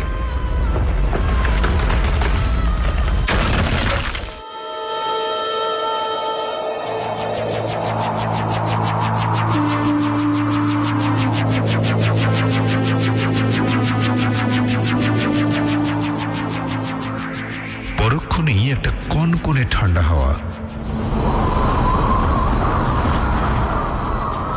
মুহূর্তে শীতে কেঁপে ওঠে দেবকুমার। হঠাৎ কার একটা মর্মভেদী নিঃশ্বাস তার মুখে এসে লাগে,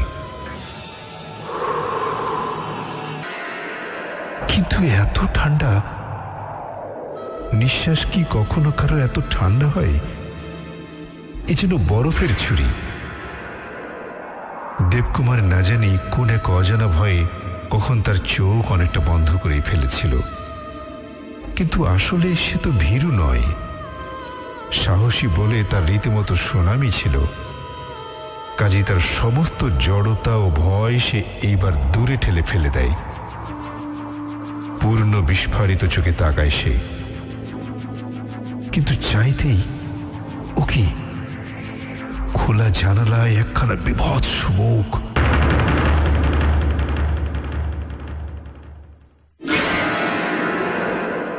সে মুখে এক তিলো মাংস নেই, সাদা থপথপে হাড়ের মুখ, নাক চোখের জায়গায় 3-3টে গর্ত, 2 ঠোঁটের জায়গায় 2 সারি দাঁত বেরিয়ে আছে।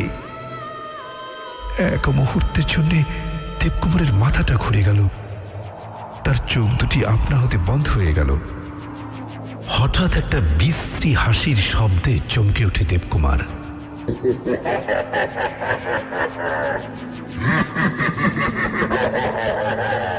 কিন্তু এ কি? কোথায় সে বিভৎস মুখ? এত বড় বিস্ময়কর ঘটনাকেও ছাপিয়ে আর একটা বিভীষিকা ফুটে উঠল তার চোখের সামনে।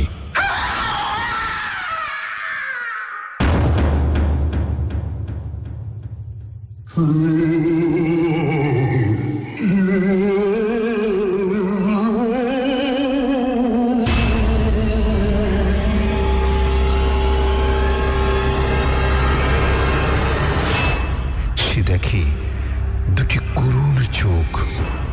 সুন্দরীর চোখই তাকে বলা যায়, একান্ত বিনতি মাখা। দেবকুমারের মুখের উপর ঝুঁকে পড়ে তাকিয়ে আছে। দেবকুমারের বুকের রক্ত মুহূর্তে স্তব্ধ হয়ে যায়। কি যেন একরাশ বরফের ছোপ তার দেহ মনে বুলিয়ে গেল। চোখ তার বন্ধ করে দেবকুমার, ভয়ে বা বিস্ময়ে।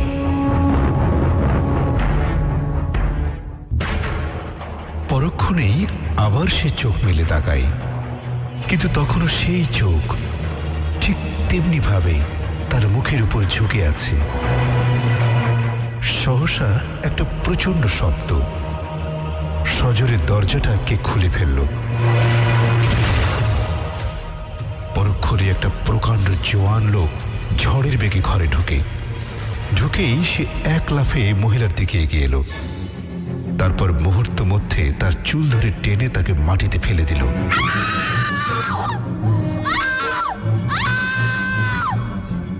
আর্তনাদ করে উঠল সেই বিপন্ন মহিলা, কিন্তু পরক্ষণেই সেই জোয়ান লোকটার হাতে চকচক করে উঠে একখানি শানিত ছুরি, আর সহসা স্তব্ধ হয়ে গেল মহিলার কণ্ঠস্বর।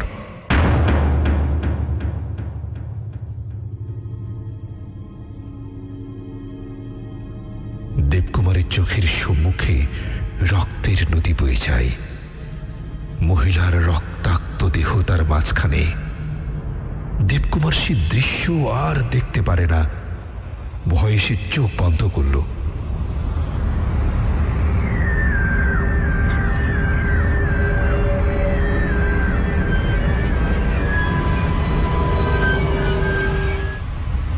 কতক্ষণ সে এইভাবে ছিল বলা যায় না, কিন্তু কি এক বিচিত্র শব্দে চমকিত হয়ে আবার সে চোখ মেলে যায়। উফ, কি ভয়ঙ্কর! নিহত মহিলার চোখ থেকে আগুন ঠিকরে বেরোচ্ছে। কি তার উত্তাপ আর কি তার জ্যোতি!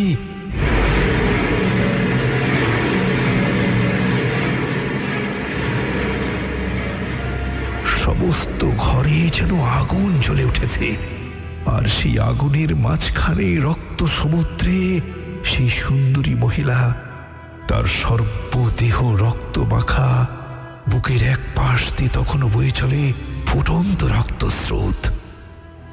দেবকুমার স্তব্ধ, হতবাক, কিন্তু কিসের আকর্ষণে সে চোখ তার ফেরাতে পারল না। মন্ত্রমুগ্ধ শিকারের মতো সে যেন শিকারীর চোখে চোখ মিলিয়ে ঠিক তেমনি ভাবেই তাকিয়ে রইল।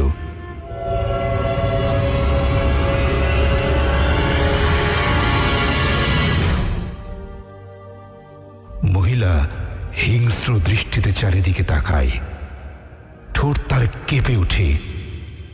না জানি কোন অভিসম্পাদ সে বিলিয়ে দেয় অত্যাচারী পৃথিবীর বুকে। সহসা দূরে কেন অসংখ্য পদশব্দ?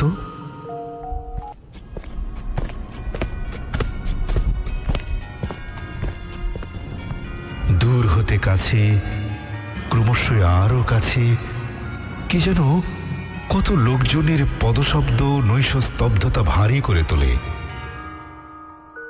কোত্থেকে একটা কক কক কক শব্দ আসছে।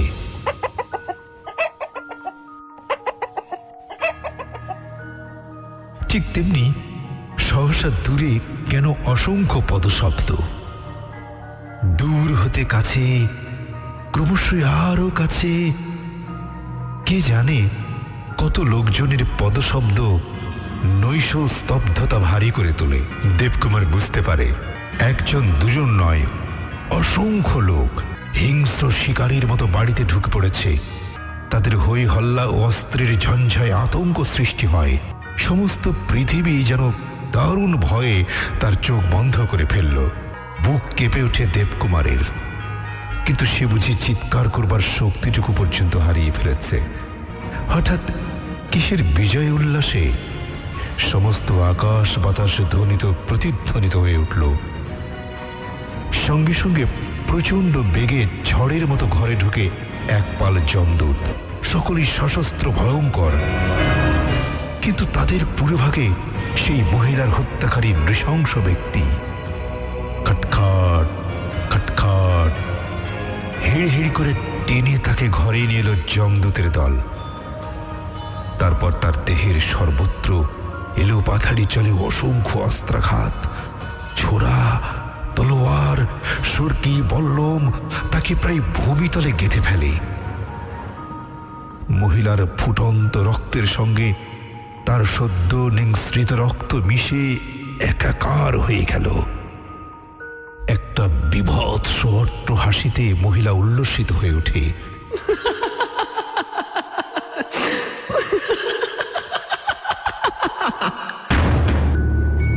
আর সঙ্গে সঙ্গে কোথাও হতে বুঝি বা ছাদ ফুঁড়ে টুপটাপ ঝরে ঝরে পড়তে লাগলো কতকগুলি কচি কাঁচা ছেলে মেয়েদের রক্তমাখা ছিন্ন শির অঙ্গ প্রত্যঙ্গ। ছাদ যেন ফুটো হতেই আছে।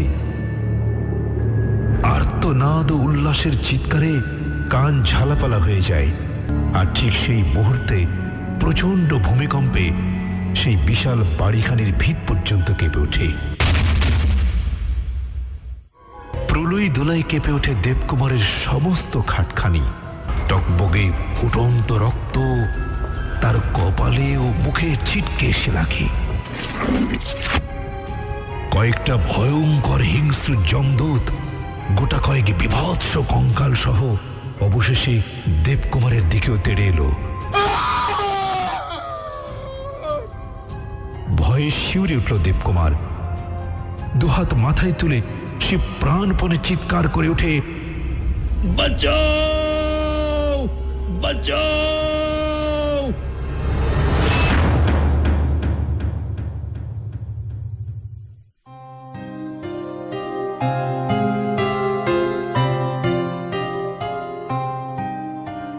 জ্ঞান যখন হলো তখন সে দেখে তার বন্ধুর রজত ও একজন ডাক্তার তার পাশে বসে। ভাবতে চেষ্টা করে সে কোথায় সে আছে আর কেমন করে এলো। চোখ চাইতে পারে না সে। অবশেষে ধীরে ধীরে মনে আসে তার সব কিছু, কিন্তু বুঝতে পারে না নিশীথের সেই ভয়ঙ্কর প্রাসাদে ওরা দুজনই বা এলো কখন আর কেমন করে এলো। সম্ভবত তার বুকের ভাষা মুখে ফুটে বেরিয়েছিল একটু জোরেই। রজত বলে, হ্যাঁ ভাই, এই প্রশ্ন তোমার মনে জেগে ওঠাই খুব স্বাভাবিক। সংক্ষেপে বলছি শোনো।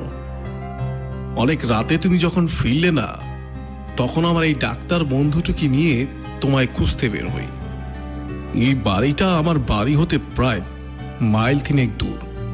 এর কাছাকাছি আসতেই তোমার একটা আর্তনাদ আমাদের কানে আসে। আমরা তখনই টর্চ হাতে বাড়ির মধ্যে ঢুকে পড়ি। এসে যা দেখলুম তাতে আর আশা হয়নি যে তোমায় জীবন্ত ফিরে পাবো। দেখি তুমি এই খাটের উপর পড়ে আছো, কিন্তু তোমার মাথাটা মাটিতে ঝুলছে আর তোমার নাক মুখ দিয়ে রক্ত ঝরছে। বাধা দিয়ে দেবকুমার বলে, কিন্তু ওরা সব গেল কোথায়? সেই নিহত মহিলা, বাচ্চা, ছেলে মেয়েদের কাটা মাথাগুলি, সেই রক্ত নদী, রক্তস্রোত। থামুন, বাধা দিয়ে বলেন ডাক্তারবাবু। ও কথা আর ভাববেন না দেবকুমার বাবু।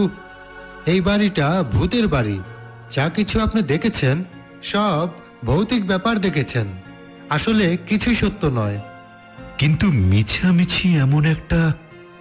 দেবকুমারের কথায় বাধা দিয়ে বলে রজত, মিছামিছি কিছুই নয় দেবকুমার। অনেকদিন আগে এক ধনী জমিদার তার স্ত্রীর উপর বিরক্ত হয়ে অতি নিষ্ঠুরভাবে তাকে হত্যা করেছিলেন, কিন্তু তিনিও হাতে হাতে তার সাজা পেয়ে গেছেন। মহিলার আত্মীয় স্বজন যারা, তারা এক দল ভাড়াটে গুন্ডা লেলিয়ে এই বাড়ির সবাইকে কচুকাটা করে গেছেন। সেই থেকে এই বাড়ি পোড়া বাড়ি বলেই বিখ্যাত। কেউ এখানে থাকে না। মাঝে মাঝে দু একটা অপরিচিত ব্যক্তির মৃতদেহ এখানে আবিষ্কার করা হয়। সম্ভবত তোমার মতো দৈবাত যারা এখানে রাতের অতিথি হয়, ভোরবেলা তাদেরই হয়তো মৃতদেহ এখানে পাওয়া যায়। তোমার ভাগ্য ভালো যে আমরা বোধহয় খুব সময় মতোই এসে পড়েছিলাম। দেবকুমার নীরবে ভাবতে থাকে। বিস্ময়ে ও ভয়ে তার মুখ থেকে কোনো কথা বেরোয় না। কিন্তু সেদিন সে তাদের সঙ্গে রজতের বাড়ি ফিরে গেলেও কয়েকদিন পরে একদল মিস্ত্রি নিয়ে আবার সে ফিরে এসেছিল সেইখানে। রজতকে বলল সে, ভাই, খাটের তলাটা ওদের খুঁড়তে বলো। আমার খাটখানি সেদিন বড্ড দুলে উঠেছিল, উঁচু হয়ে উঠেছিল অনেকটা। তার কারণ কি বলতে পারো? তা কেমন করে বলবো ভাই, তুমি বলছো খুঁড়তে, বেশ খুঁড়েই দেখা যাক। ঘন্টা কয়েক পরিশ্রমের পর মেঝের সিমেন্ট ফাটিয়ে যখন আগাগোড়া খুঁড়ে ফেলা হলো, তখন দেখা গেল রক্ত মাংসহীন কার এক কঙ্কাল, আর সেই কঙ্কালের আশেপাশে কিছু হার ও ব্রেসলেট। তখনও সেই নিহত মহিলার পরিচয় ঘোষণা করছে। সমবেত সকলে স্তব্ধ হয়ে রইল কিছুক্ষণ। তারপর রজত বললে, ও রহস্য তাহলে পরিষ্কার হয়ে গেল দেবকুমার। সম্ভবত প্রত্যহ গভীর রাতে মহিলার অতৃপ্ত আত্মা তার গোপন আবাস হতে বেরিয়ে আসে, আর তারপর যা হয়ে থাকে সে সম্ভবত বাস্তবের পুনরাভিনয়। জীবনে একদিন যা হয়েছিল, এই বাড়ির ভৌতিক অধিবাসীরা আজও তার রিহার্সেল দিয়ে যাচ্ছে। যাই হোক, দিন তো প্রায় শেষ হয়ে এলো। আর 2-1 ঘন্টা থাকতে পারলে এবারের আরো কিছু গোপন রহস্য উদ্ধার করা যেত। কিন্তু সে কি সঙ্গত হবে ভাই? ও কি?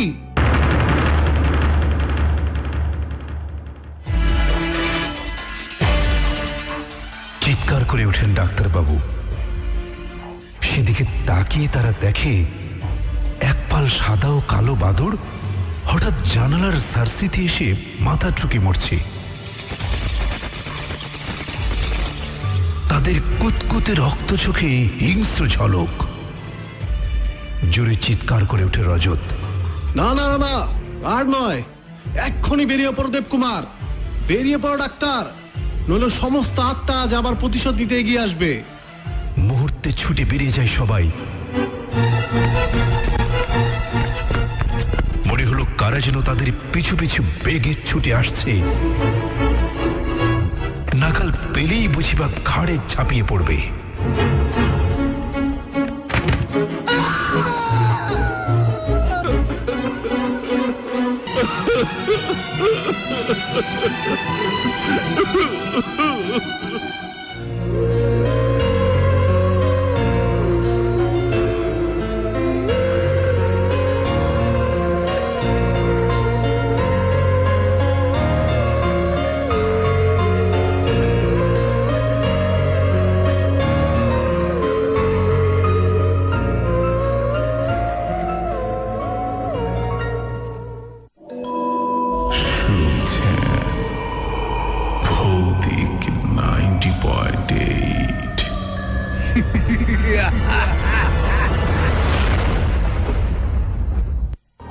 অলরাইট, রাত 1:56 একেবারে সময়টা শেষ পর্যায়ে আমরা চলে এসেছি। আমরা শুনছিলাম ভৌতিক সাহিত্য। আজকে অসাধারণ একটা গল্প আমরা শুনলাম, যে গল্পটা সত্যি আমাকে ছুঁয়ে গেছে অনেক বেশি রকমের। আপনাদের কেমন লেগেছে সেই কথাবার্তাগুলো এই মুহূর্তে চাইলেও আমি নিতে পারছি না, বিকজ আজকে আমরা বিদায় নিয়ে নিব।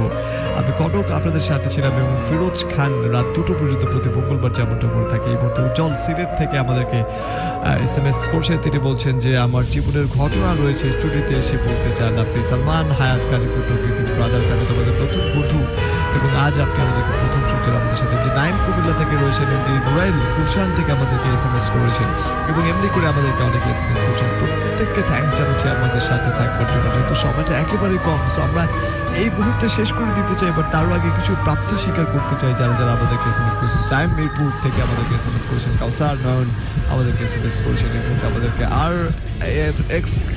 SMS করেছেন, অন্তর আমাদেরকে SMS করেছিলেন এবং ফেসবুকে অনেকেই আমাদের সাথে জয়েন করে ফেলেছেন যারা তাদের মন্তব্যগুলো জানিয়েছেন শেষ মুহূর্তে। তাদের ভিতর থেকে বেশ কয়েকজনের প্রাপ্তিটা আমি স্বীকার করে নিতে চাই এবং যারা যারা আমাদেরকে SMS কমেন্ট করে ধন্য করেছিলেন তাদের প্রত্যেকের কাছে কৃতজ্ঞতা জ্ঞাপন করছি। ভৌতিক টিম এবং আমি RJ কনক রয়েছেন আমাদের সাথে, RDX নাজিম হোসেন রয়েছেন আমাদের সাথে, জিহাদ সাবির HS আমাদের সাথে ছিলেন, মুকাদ্দাস আমাদের সাথে ছিলেন, এমনি করে অনেকেই আমাদের সাথে পুরো প্রোগ্রাম জুড়ে শুনেন। বাট এই মুহূর্তে আমি বিদায় নিচ্ছি, বাট কথা দিলাম আগামী মঙ্গলবার আবারও কথা হবে। সেই পর্যন্ত ভালো থাকবেন, সুস্থ থাকবেন এবং থাকবেন এশিয়ান রেডিও 90.8 FM এর সাথে। আল্লাহ হাফেজ।